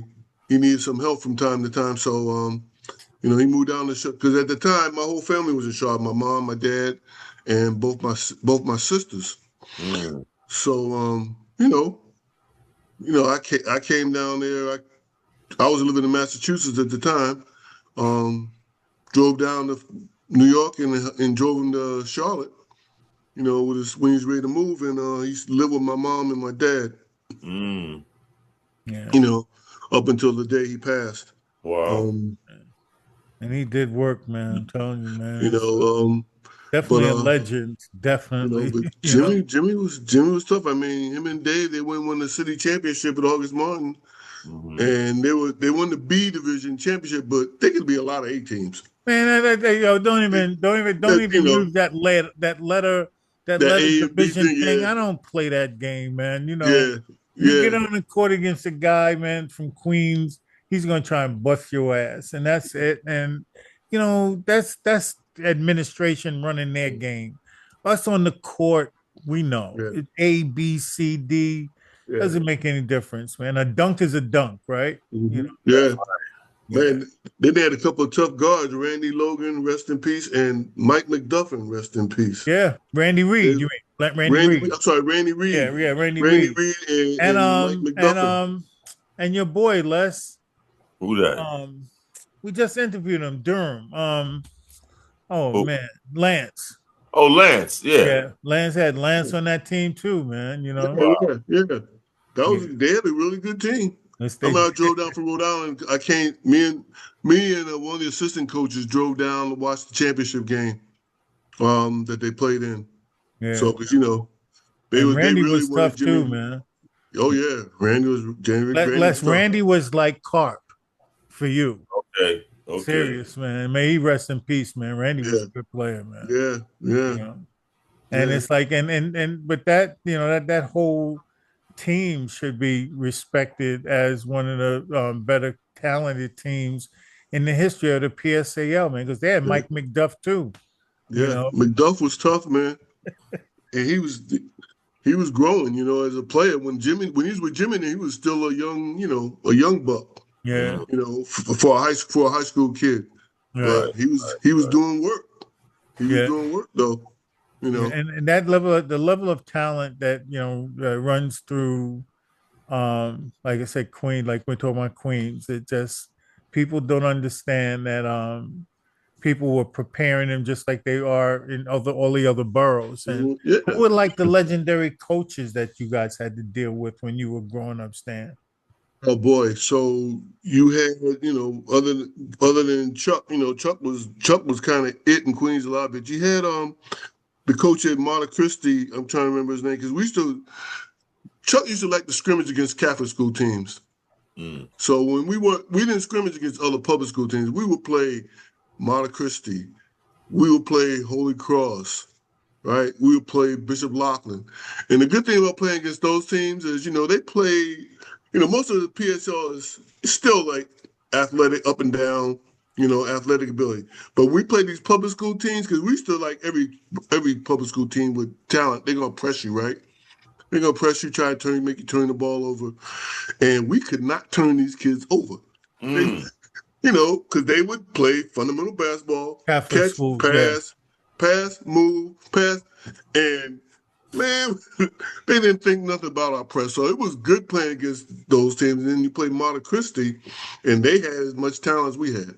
You Mm. know, they've had, you think about when I first got introduced, they had Ray Martin, who ended up going to Notre Dame and playing. Actually, I think he coached LIU for a while, I Yeah. believe. Yeah. Yeah. Ray was Yeah, there, yeah, for a yeah, I while. think Ray coached LIU for Yeah. a while. Um, and my man, rest in peace, Roy Beekman, who we used to call him Little Yes. Joe. We used to call him Little Joe because he looked like Joe Hammond, and then his game was something like Joe's. Oh, So okay. we played in the youth games. We used to call him Little Joe, and it kind of stuck for the most part. He was great, and then later on after we had Bernard Rencher. I think Bernard was probably your class, I believe, Eric. Right, I Yeah. remember. Vernon was right. Vernon was the year before me. Yeah, Yeah. yeah, Yeah. yeah. It was year Bernard before me. Rencher and those guys. So I mean, they had talent. Yeah, and that Queensboro section of Queens, they had a lot of talent too up there. People like to talk about us down in Southeast Queens and Jamaica. That our area, but they were pulling. They had talent up there too, man. They were, Yeah, they're so there it's was a all lot of over the talent. place, man. Yeah. And it's like as we talk to people and interview people, Stan, it's like, you just you're getting more and more information from people to hear Mhm. about the Mm-hmm. level of talent in Queens. And it's kind of Yeah. like being less know because we go there, play, blah, blah, blah. Yeah. A lot of people aren't aware, of Yeah. the talent. That's right. And it's just, it's forgotten. Yeah. Everybody keeps forgetting, you keep forgetting generationally, era, and it happened in waves, like Yeah. Jackson could be good for 3 years and they fall off and you Hmm. don't hear about them for 10 years. That obviously that can happen. Look at the Knicks, right? Hmm. Stuff like that happens, but Yeah. the talent is still there. It doesn't make Yeah. any difference. And we all learn the same things. And you just said it, you know, PSAL, play D, press, turn your man, get that steal. Mhm. Everybody does that, man. That's like Yeah. norm. Yeah. Yeah. But that's basketball IQ stuff happening and being taught to you. So that Yeah. it goes back to stretching out, and playing in the park. You Hmm. learn and you're Yeah. learning, and Yeah. um, you can't discount any of that stuff because the experiences Yeah. they were incredible. You know. Yeah, Yeah. but you know what though? I think when I look back at things, right? Growing up in Brooklyn, we were basketball snobs. It was like it was Brooklyn or nothing. And it's like uh, Queens, the Bronx, Manhattan, no, Staten Island, oh, please, no. So we were snobs.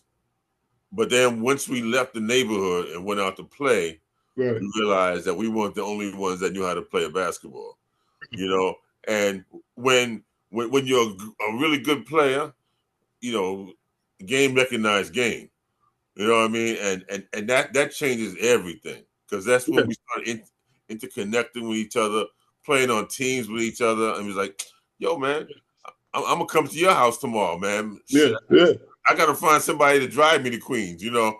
But Mhm. it was a love of the game, man. And then you realize that we had so much more in common than the fact that, say, maybe you had a hoop in your driveway, but you still went to the park, you Right. know. And I was amazed at the talent that was outside of my neighborhood, man. And Yeah. nothing but respect, man. You know, because Yeah. like I said, game recognized game, man. Yeah. You know. Yeah, I Yeah. think that's true, and I think I won't call it. Once you've been there and you've been exposed to other areas and stuff, I won't say it's being a snob, but you have pride in your own community. Absolutely. You from Harlem, you go to best ball players come from Harlem. You're gonna just think that. Yeah. You in the Bronx. The Bronx will tell you, the best ball players come from the Bronx, Yeah. right? So you're gonna always have that pride, and you should. Yeah. You should feel that Even though way. we know they lying, right? Yeah. They, they even know they lying. But they gonna tell you that the best ball players Yeah. come from here. Then they'll start listening to players that coming. Oh, we had this player, this player, this player. I said okay, and keep. It's you will start matching who, as far as people going. You know, then you got. I'll put Brooklyn in front of anybody. The Bronx is up there. Mm-hmm. Harlem got it, but I think it's really think that way as far as legendary type players. I'm going Brooklyn. I'm going Brooklyn, Bronx, Mm-hmm. probably. Okay. I'll admit Queens probably don't have as many big names that came out of our borough as others, but that doesn't stop the amount of talent that came out. Yeah. I mean, that's especially Yeah. you got. I mean, your age. I mean, let's see. I think my boy Dwayne DJ was about that. Didn't he? KP Kenny Patterson went to Forest Hills. Right. Yeah. Um, Yeah. was about that. This in red, Bruin, Red you Bruin. know, Yeah. Mm-hmm. Tony. So I mean, there's been so many players, and you got Yeah. Gene Waldron from Yeah. LIC, come out there, and I Yeah. mean Jackson And has it's been. funny thing you're saying that because I sometimes do that. I just be sitting, I'll be thinking, I'll be like start naming names. So let me start with Mhm. Queens, and I start naming guys. And at first it was like minimal, but Yeah, talking with people in Queens and like doing these interviews and learning more and more, right. it's like Bob. I mean, not my search or my name's like Bob Cousy's in that list. Andrew Jackson. Yeah, so it's like, and there's this names that are popping up, and so it's like, I don't know about the Bronx, I don't know about Brooklyn, man. Queens got a Mhm. lot of players and Yeah, people that, but you're not paying attention. None of us really are. It's not. It's not. right. It's unfair to say we should. We just don't know. It's a lot of talent. It's a A lot, and bunch of white boys that came out of Queens that were John Roach, yeah, Brian That's Winters, right. mhm. That's right. um, Kevin Joyce. Yeah. Brian. He said Brian Winters. Brian is weird. Brian Winters' son played with Curry at Davidson. Wow. And he trains players here now. And he's what to me. Anytime anybody asks about kids, I like send it to him. Right, that's the guy right there because he's good at Yeah. what he does. Yeah. And once again, generationally, it rubs off. And look what Mm-hmm. happens. And the Yeah. talent, it's Yeah. crazy. It Yeah. really is. And we do the basketball pages, right? Hmm. Queens now and Brooklyn. And I say to people all the time, I just said yesterday, I can't get out of our era, like the Mm. 70s and the 80s, and extended down to like the 60s as well. I can't get out of the era because there's so much. I haven't even touched the surface of players that come up in all of the boroughs. Mm-hmm. It's too much. And they start talking about somebody, and what happens? Everybody always comes back to Mm. Fly and Pearl, but Hmm. there's so many guys, the Marburys, the Scurries, the Shorts, the Millers. There's Hmm. hundreds of us, man. It's all over the place. And oddly enough, the Division II guys that have had success, they're like wanting attention because they deserve it. They earned it. And in Queens, the same thing, like you said, like Yeah. Long Island City, the other areas Yeah. of Queens, Yeah. My Um, boy Kelvin Hicks. Come on, Yeah, man. Come yeah. on, man. Let's. Don't Kelvin Hicks, man. Why Don't tell me do about people don't, every show don't, people do this to us, man? don't tell me about Division II players. I don't care what division you You in. have no Yo, idea. man. So Yo, Stan, y'all saw Stan, Kelvin play, right? Stan, Y'all Stan, played. hold on a second. Time out. I don't want Stan, to you have start crying, man. every show, and I have them all. Every single show, we tell this story. I'm not going to tell it. Basically, go ahead, Les. No, man, you tell it, man. We grew up together, like a block away from each other. Calvin, me, Les, and three other guys that were all supposed to go to Okay. Erasmus High School. So, Yeah. so we know. But I'm just Beautiful saying, brother. yeah, but it's incredible to see this talent that is just it's everywhere you go. White guys, black guys, I don't care who you are, what color you are. There's guys that I've seen guys like fill it up and do their thing in all of the boroughs. I mean, it's really really crazy, and and I don't mean that in a like I'm not paying attention to the current times or even further back.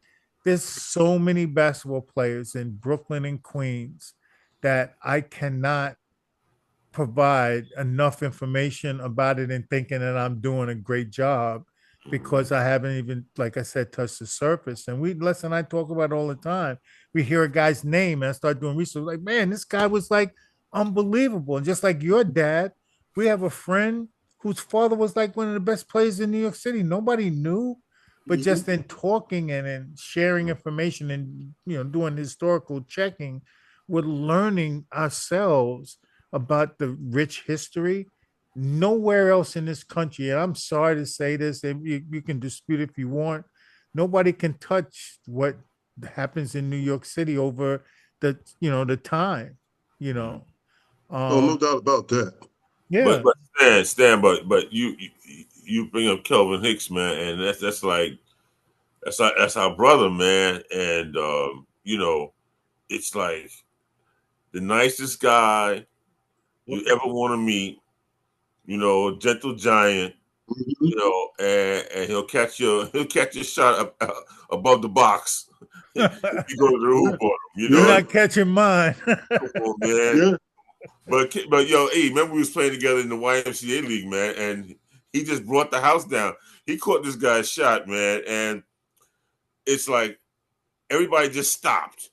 He caught the shot. He threw it down to my man Norman Vines for a layup, and the ref finally said goaltending because they had never seen no shit like that. And we're talking like They never 12 seen years anything old. like But what that. we It wasn't talking like 12 goaltending. years old, right, Les? Huh? We're talking like 12, 13 years old. I know. Yeah. And that was at the YMCA at the new joint on Yeah. Flatbush Avenue. 12 years old, this guy was grabbing shots out of Yo, the air. come on, man. Come on, man. Yo, and Stan, my best games in college was against them in New York Tech Tech. because that's my dude. You know Mm. what I mean? And I May he mean, rest in peace. Les was busting his ass. I'm sorry. Mm. Stats don't lie, that's my man. You have guy, though. 27 and 15 on a guy. He's your Yo. friend, man, but you was killing him.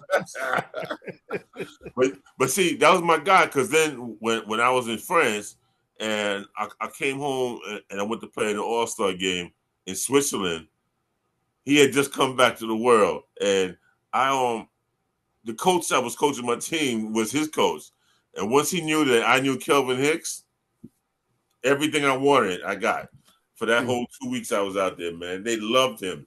They Yeah, loved this guy, man. He I was like Kelvin, man. It was hard not to. Yeah, he was that yeah. guy, man. He was But that. that's funny thing we say that now. Like we're like microscopically like focused on this one guy. And I'm, I gotta say this, we're all of us have that same impact wherever we land.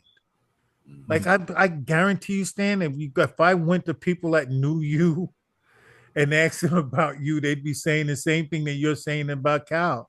Yeah, They'd be Mm. saying good things about you because you're a good man. And I could and feel that's that. but that's I could all feel of that. us, man. And I I, just met Yeah. you.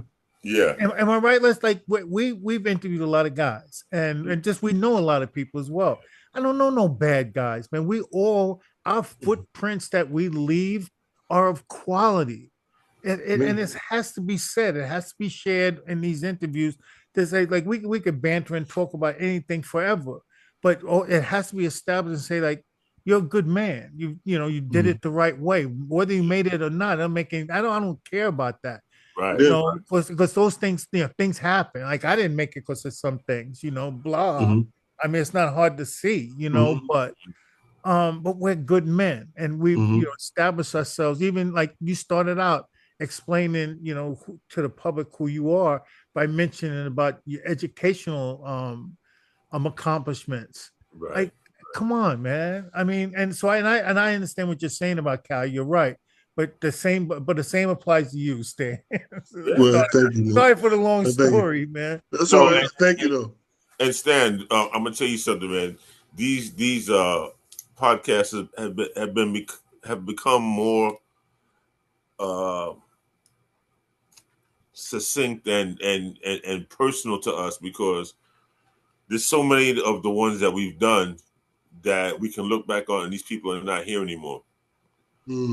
So it's even something nice to pass on to your family members, things like that, because we want to hear what you have to say.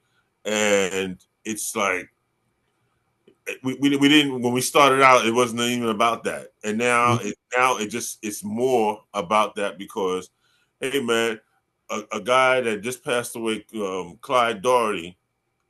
Now my man, Cool Mac. Yes, that's my boy. Yes, come on, that's man. My boy. Now his family can see that the interview that we had with him, man. My coach, we did things for Hartwood College, right? And Eric surprised us because it was like 6 of us, and it halfway through the interview, my coach comes on, right? And probably 8 months later, my coach is not there anymore.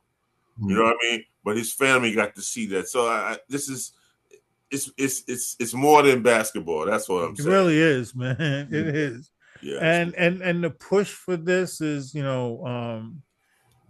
it's just to share what we already know. And like I said, it's good men and even women, no matter who it is, and even cheerleaders. We've had cheerleaders on here. Cheerleaders, yeah. And the ones that we interviewed, I just talked to them like 2 days ago. They all called me. They were at a concert together, and they called me on the phone. Hey, Eric, guess who this is?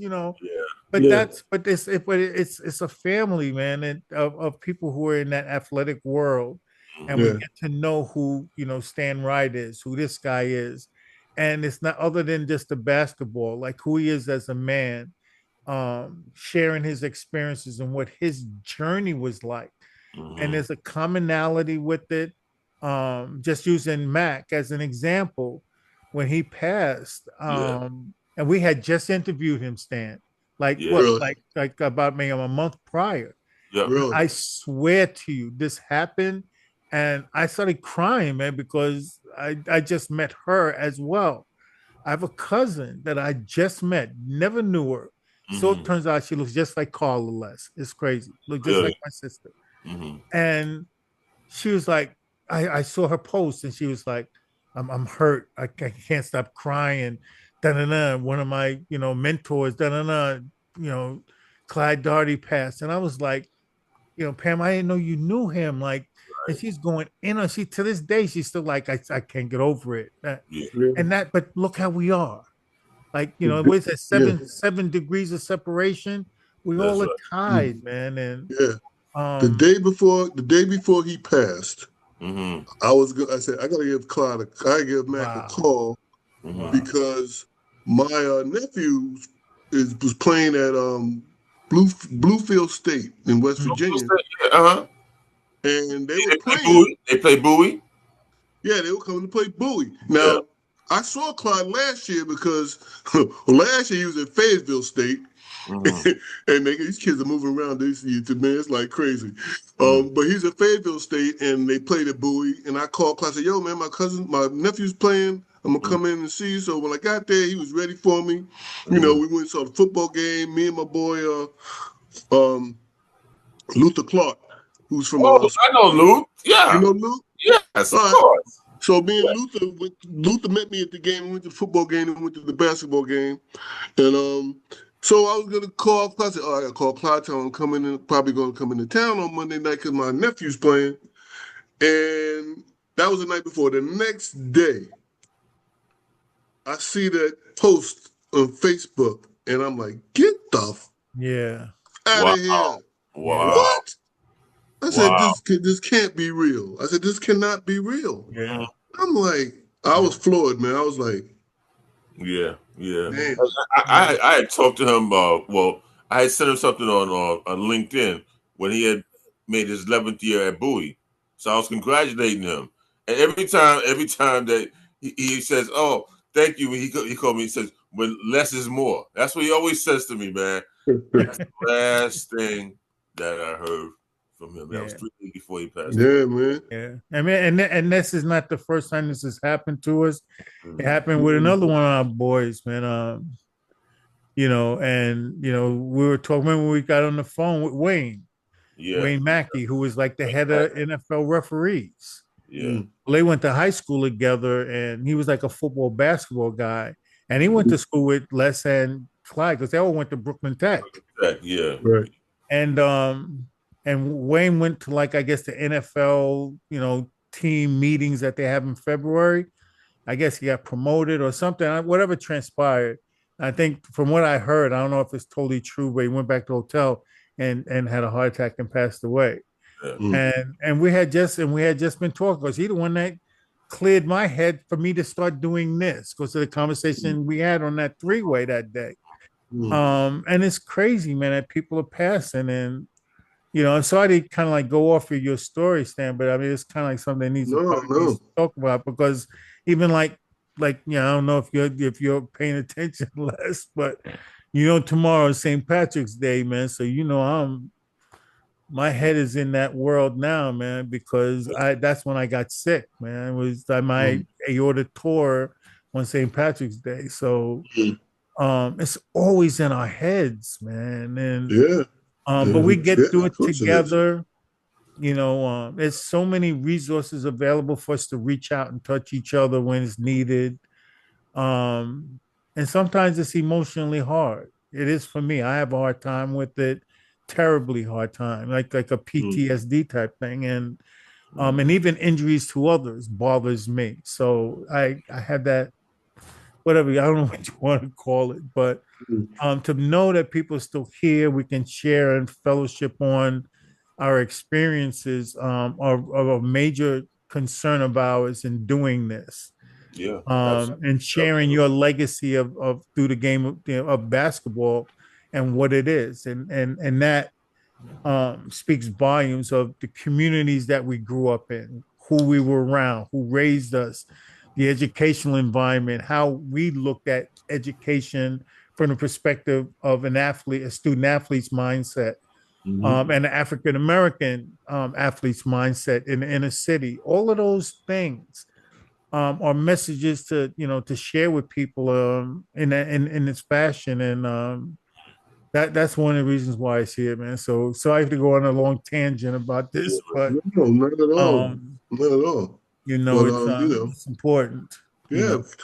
And that's my thing is, the message that you're delivering and the information that you're delivering needs to get to, I don't know what they call that generation.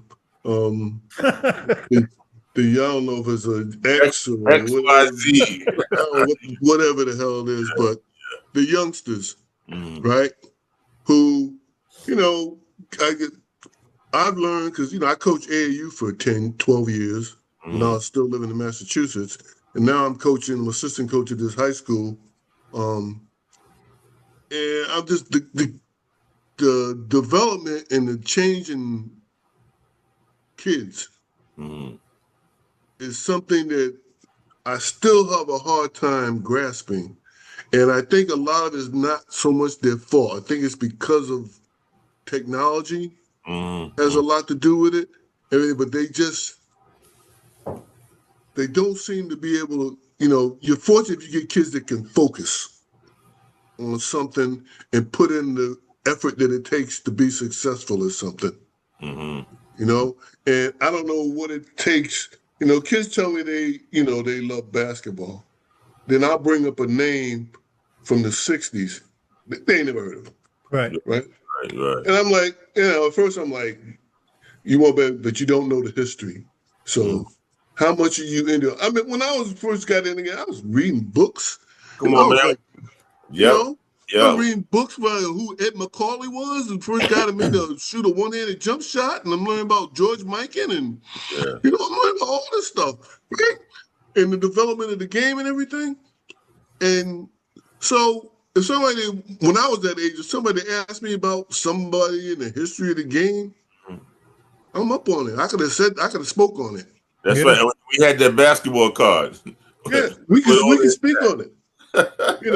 Yeah. But other kids didn't, they just didn't find out. Like we would go, like we want to go see games. Like there's a lot of guys, street ball players that they're not on no. There's no cards for them. But you hear about them out there on the streets, and you want to go. You want to see these guys yourself. Yeah, yeah. So you make it a point and like you said earlier, Stan, about like you're watching these guys or watching what they were doing, blah blah blah, and I'm not in retrospect now. I'm watching them now because that we're in that role where like we're coaching them, so we're watching them. We're at the game with Dave Underwood at ACC tournament, and coach calls the guy out of the game. I'm not gonna say who he was, what team it was, but coach is talking to him and telling like the assistant coach, he sits down and he's in his ear, so he's giving feedback, and he's like, like, don't want to hear it. So and it's quiet. It's kind of quiet at the moment. So the coach turns and says, like, I don't understand. It's like it doesn't make any sense. And you don't like it, take your ass home. And it's like they don't understand that once you get that kind of conversation should never happen on the college level. It might happen maybe on the high school level because the kid's young and mature. But if you're in a college level, Division 1, 2, 3, whatever, you should understand how to take the criticisms from your coach by now. And it's like, but I'm seeing a lot of it because we see it at the high school level. Kids can't take it, they'll leave. And now the opportunity to jump ship becomes pertinent to them. So there's no loyalty to the game, to the team, to the process, to the school. There's none. And it's retrospectively being returned back. There's no loyalty from the schools. There's no loyalty from the teams or anyone because they know that could end tomorrow because a guy could jump ship because he's unhappy. How many guys weren't happy playing somewhere? I'm kind of like back and forth on that whole, thing in regards to where kids, because, for the longest time when we were in school, the only ones who could move freely were coaches. That's it. Right? Like you can get recruited by a coach out of high school and you go there and you're looking to play, you want to play for him. And he leaves before you get there. Year, he gets a better gig and he leaves. Yeah. Now you're stuck there because you can't leave without losing eligibility. Right. Or whatever. Right.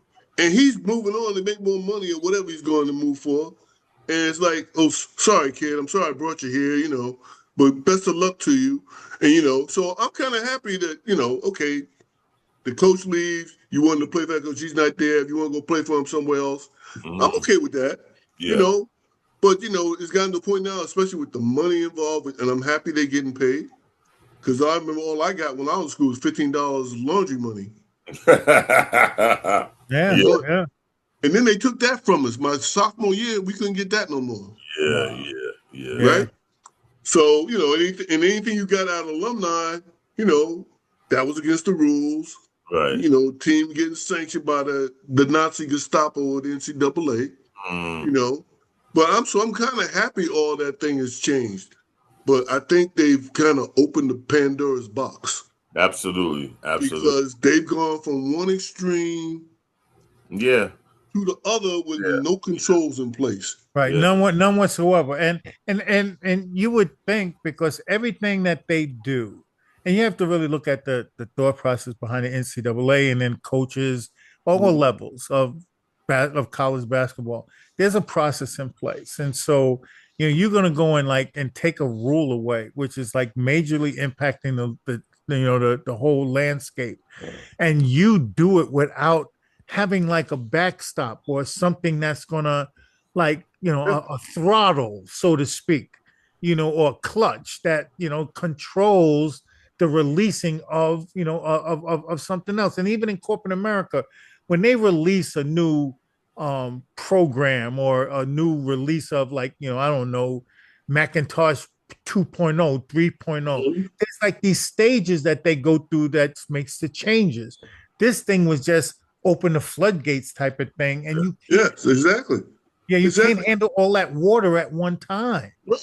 And it's not, and that it's the fact that, okay, you say that there's no loyalty with the kids, and I get that, but I'm like, you give them opportunity. If somebody comes to them, you're giving coaches the opportunity. They see a player on another team, and they say, "Oh, that kid could help us next year."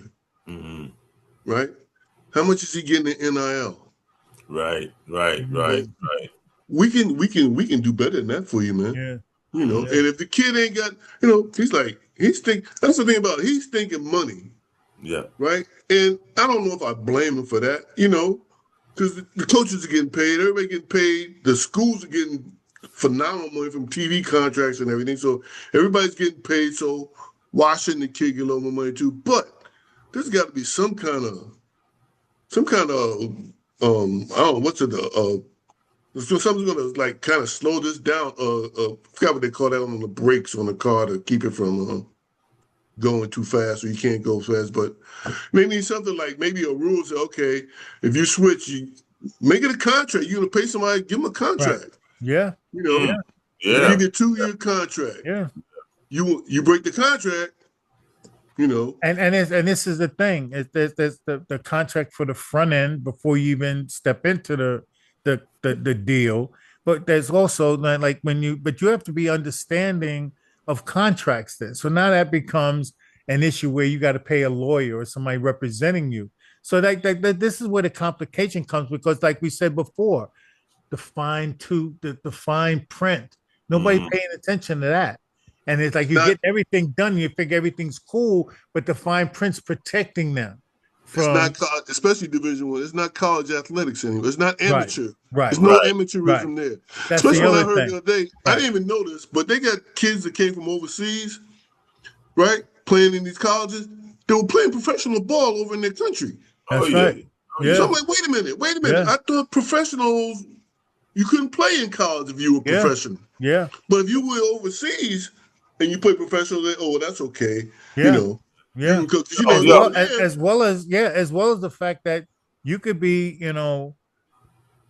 playing overseas and learning the game. And this is something that happens behind the scenes, way behind the scenes, is development, that you can learn the game and be taught by a coach all year round without any restrictions, no rules. Like I can't go and visit you and teach you something here. If your coach is like, you're going to have 4 players in the gym up until like November 8th before, like, what are all of these rules for? What are you trying to stop? Yeah. What are you trying to stop? That I'm going to learn how to shoot a jump shot better than Les? Like, is that what you're that concerned about? That we're going to be good at our zone better than that team? Because I don't understand this. It doesn't make sense to me. That's what I'm saying, man. It's chaotic out there in regards to that situation. What about that kid who went to the for the draft and everything, and then went back to college? Well, you can do that if you don't sign with an agent. Well, you don't sign with an agent, you can put your name in there before the draft, and then you could put out feelers to see what No, he actually was on an NBA team and then went back into college. Yeah, exactly. Yeah. On the team? Yeah. He was on the team and he went back to college, and then he's getting like 7 points a game. Yeah. And it's like, and it's all of these things, like all of these ways of being able to, but it also, makes you question the decisions that are being made are immature decisions. That's the other part. The lack of understanding. If I get $7 million, gosh, imagine me getting $7 million less at 19 years old. At 19 years old, that's bad news all around. 18 years old in college. Yeah, that's bad news in college. All in college. Not 19 years old. I was a hardship draft pick, and I went right to the league. Yeah. Yeah.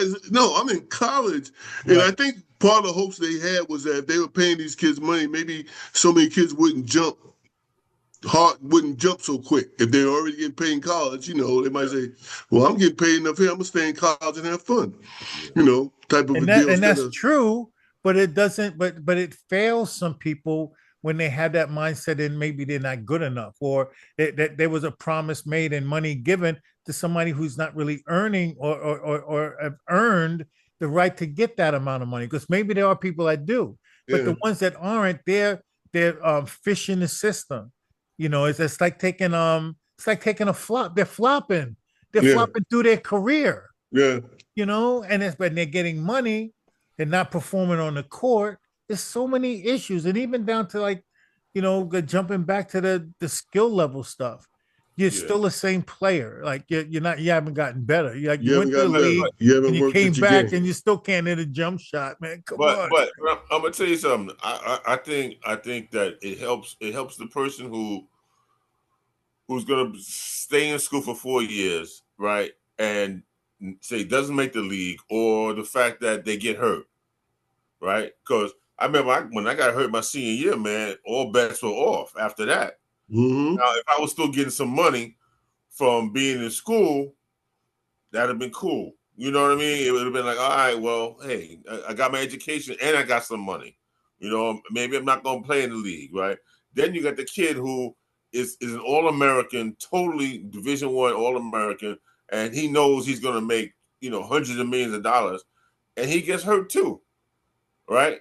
You're talking about the Sam Bowies and, you're talking about the big name guys who definitely didn't translate to the pros, Right. And the fact that they got something to take care of their family before that, that's got to be a big lift, because when you're living in poverty and you have a whole village that's dependent on you, and you come out and you get nothing because you got hurt, man. All of that effort, right? Yeah. Oh, yeah. Crash and burn.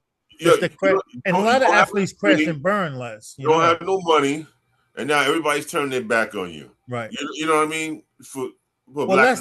Everything that you said is right, but everything you said is wrong except for one thing. Like you're left with nothing. No matter what, all those other things are right, but you leave that off, you're left with nothing. You put in all of that effort and you have nothing to show for it in that sense. And that's a tough one. But for the high level athlete, like the injury happens, there has to be some kind of protections for you in that sense.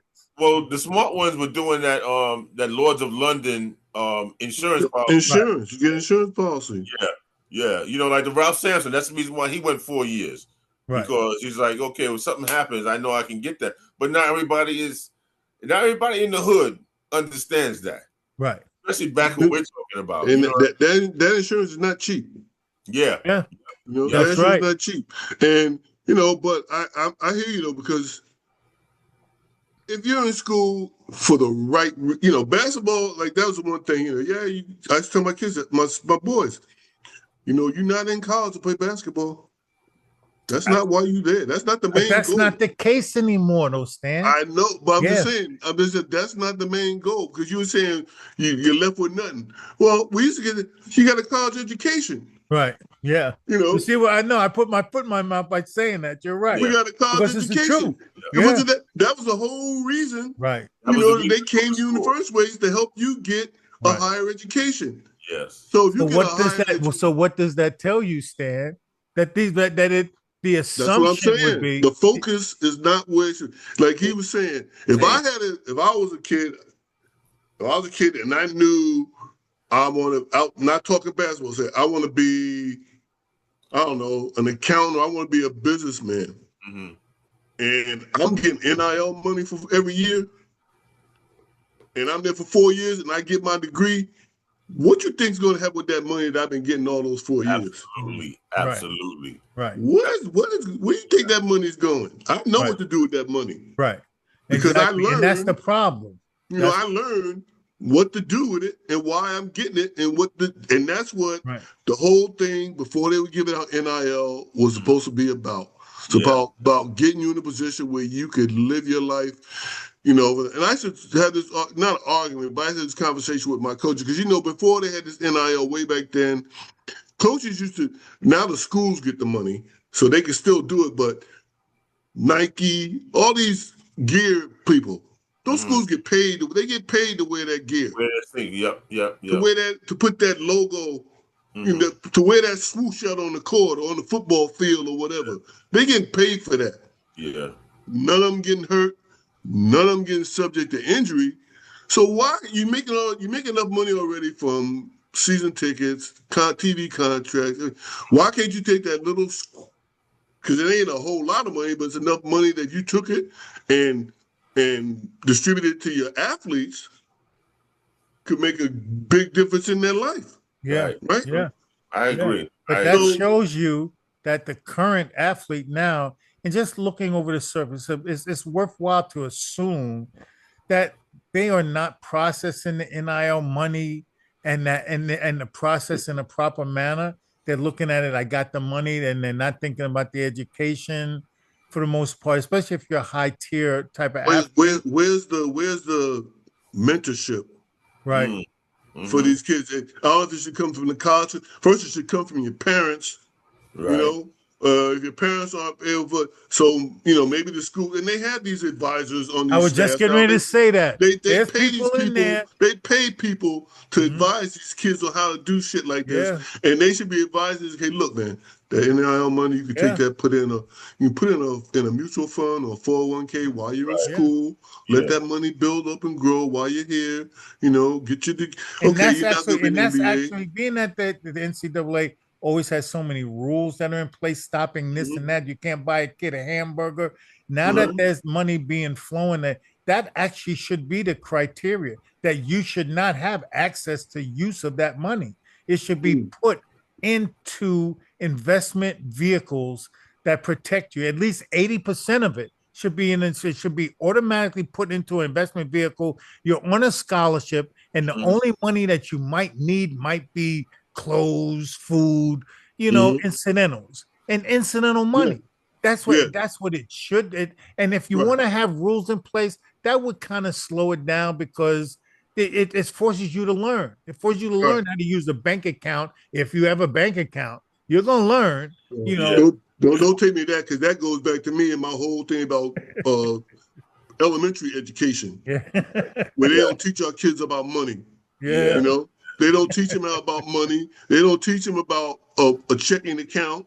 They don't teach them about taxes, all that financial stuff. Why isn't that taught at a level when they first got Don't do it, Les. Don't do it, Les.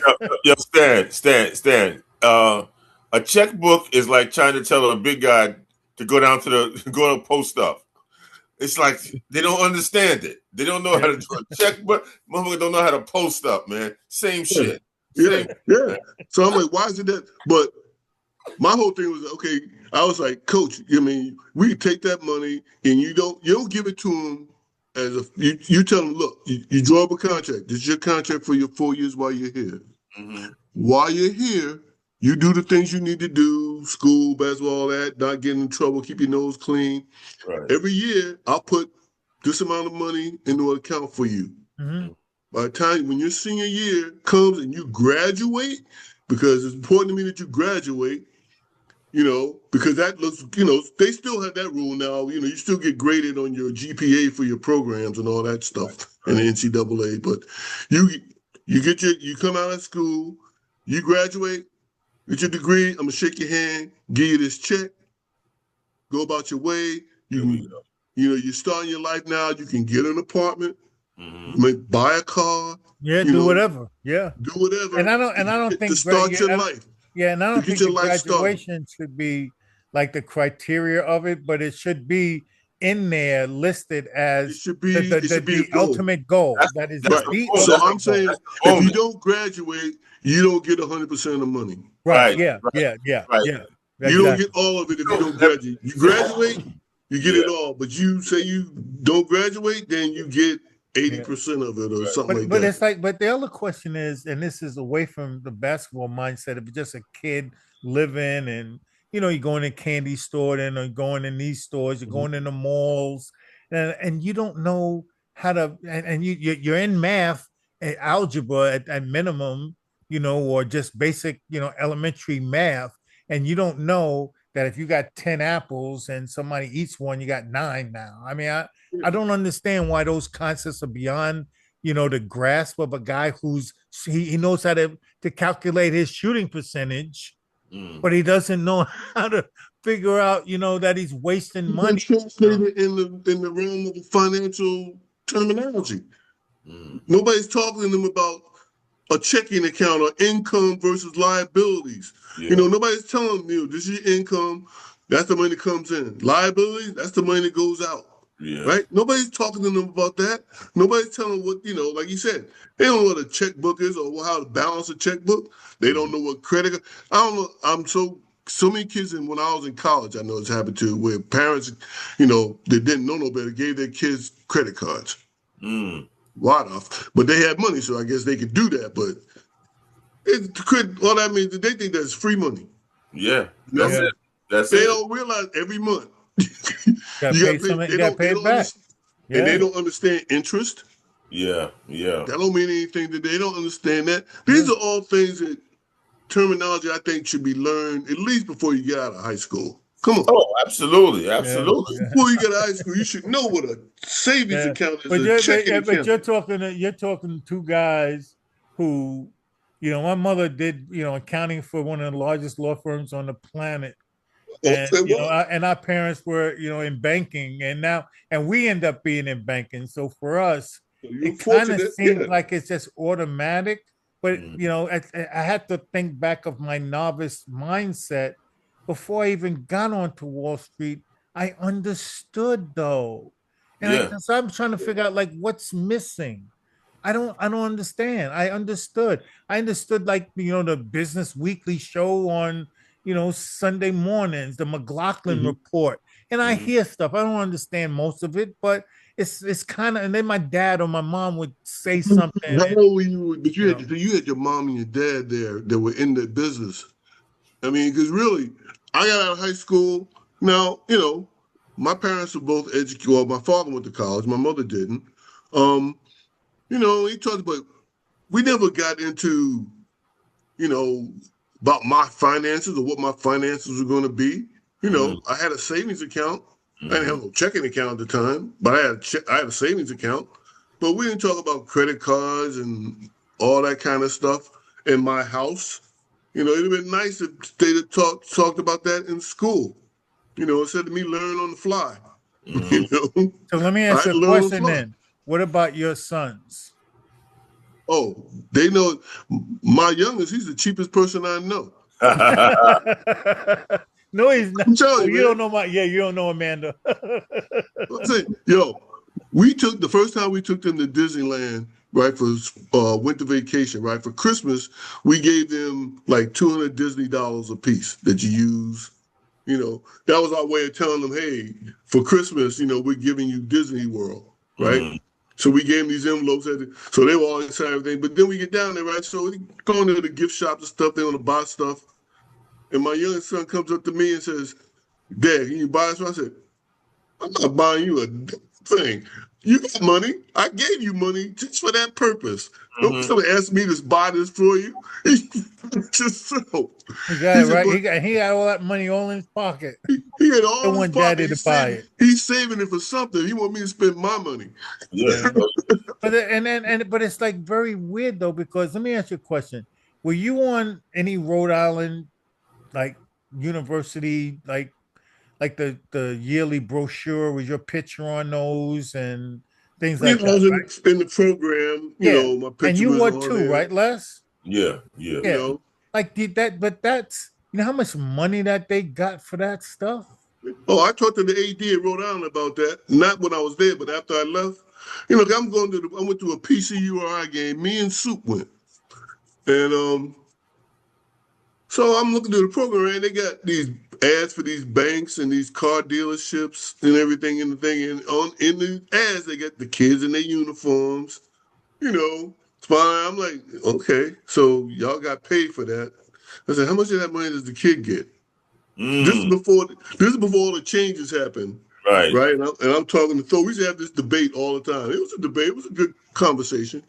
I said, well, Coach, don't you think, you guys, and you guys, we don't, they only get, what money do y'all get legally to the kids other than the scholarship and you buy them, you feed them and put a roof over their head? Mm. I said, Coach, I said, you know damn well that's not enough. You Yeah. know, Yeah. you got kids. And they use your likeness like for whatever the heck they want, Exactly. Yeah. We had two kids on the team from Florida. They ain't never had a winter coat. Mm.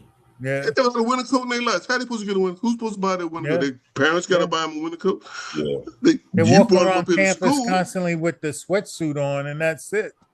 Well, what happened? The alumni found a way to get them coats and stuff like Right. that. Yeah. But Right. can't let nobody know how that happened. Yeah.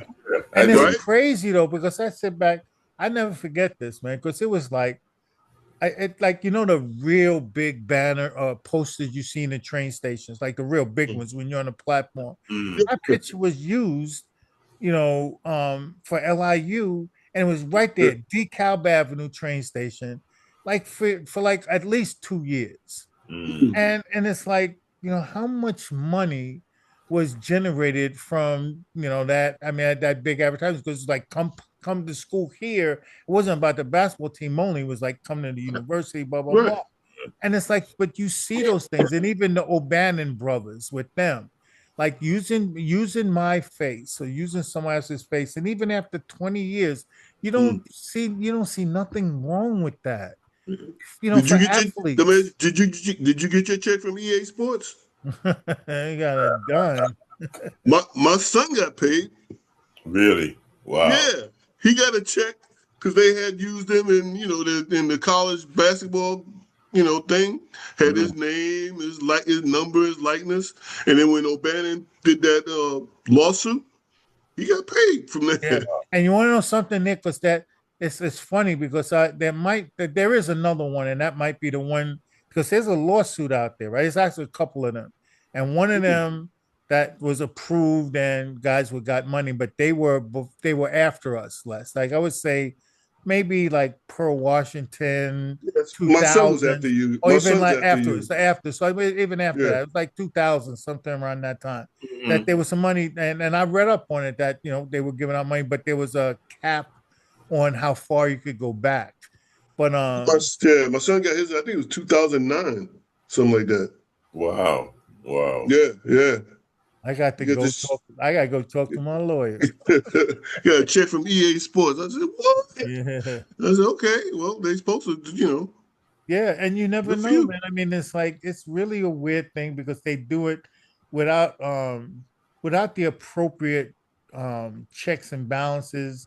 Even if we weren't athletes, no matter who we are, like you're using somebody's likeness, and I They can't guarantee use your you, likeness without, yeah. your And I'm permission. guaranteed Dolly Parton, Denzel, Arnold, they'll be like the biggest lawsuit in the world if you use their likeness without their approval. With all So that AI stuff going on now, there's yeah. a Yeah. whole bunch. There's a whole And I bunch need of a them out check.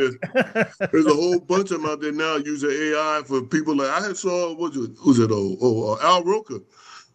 Talk about somebody was using. They used his likeness and stuff, selling some kind of medication for some kind of disease that he ain't never even had. Wow. And he's Wow. Al said, got a lot of things. So Al said, I've never had that. And they using some AI rendition of, yeah. copying me to sell it, saying I told them they could sell it. So he's But suing the them. reason why is because other than all of the things that we're talking about has happened, the people and the powers that be, they've also figured out that we're too goddamn gullible to be smart enough to stop them from doing Mm, whatever the hell they want. We're just mm, too damn stupid, Yeah. and we fall for everything. And then after the fact, we say, well, what about me? And they already yeah, had the plan to Mm. use whatever they can to sell their product, to do whatever they have to do, yeah, and yeah. we just let it happen, and we're not protected as individuals in the first place, Mm. Hmm. which is that's a whole nother conversation. We'd have to have a part 2 or 3 in this podcast, Yeah. man. Yeah, man. Yo, Yeah. this has been a pleasure, man. My Yeah, man Sam, man. Well, Nice. thank you for including me. yeah, Yeah, man. that And is thank you for including Queens basketball. Here we go. Yeah, part of the Thank part, you for that. yeah, once again, one of the things that we do, and that's expanding because we do the Queens basketball page now. And so it's kind of important to start including, all of the talent and reaching out to, Queens to give them a proper representation. It's going to take a while. But it's 52 weeks in a year. So we'll get to people and start sharing all the information as much as we can so everyone can see the value that Queens has put on the map. And it's funny, our last two shows were Queens guys, right, Les? Yeah, that's Plus we right. had Rich Brunson and Oh, okay. Boy Edwards was on there. So and Andre Y'all had Boo on? Hawkins. Y'all had Yeah, Bo and on? Andre Hawkins. So it was We, a we, had, three, it was the three we had guys. Trevor Green too. We had Trevor Green on Yeah, it we too. had Trevor Green Okay. and yeah, and we're trying, I'll get, Gene and the Syracuse guys. I'll get Red. Yeah, yeah. I'll get them And eventually you too. might And even give Coach, Cheevius, give you Coach know, a call too, from Cardozo. Oh, okay, okay. Ron. Ron, give Ron a call. He talked to you about Queens basketball all night. That's Okay. okay. That's okay, Stan. Nah. Yeah, but Ron is good, man. I talk to him sometimes, man. But We you're trying to right. get Pete Edwards too, man. We trying to get Pete, man. Yeah, That's my guy. that's Oh, gonna be okay. hard. That's gonna be kind of hard. Pete's a tough sell, man. He's so Mm, busy, you know. mm. But yeah, but back to the point, Stan, thank you very much for being part of the show. Really been very enlightening story about your family, your history, and your take on, the basketball climate in New York City and what it was like. And we really appreciate you participating in the show. Yes, Well, absolutely. thank you for having me. I've had a blast, man, being able to talk because, it's just me and the wife here down here in Delaware. And I don't have, other than when I'm with the kids during basketball season, I got nobody to talk basketball with. Uh, So, yeah, yeah. Well, you're so making especially friends. New You're York, making some especially New big York friends. basketball, Yeah, huh? you're making some big friends here, man. Because we're Especially going to New try York and basketball. expand this into something that is really going to be something really nice, and it's going to take time. But Yeah. we're going to see what we have to do to get this to happen. Yeah. Les, you got anything else? No, man. Just wanted to say been a pleasure meeting you, brother Stan, and your story is unique and well cherished. So we're gonna Pleasure's all mine, fellas. yeah, And again, I'm honored that you would include me in this. There you yeah. go. All right, so everybody, once again, another show. We'll see you guys on the other side. Take care. All Peace. right.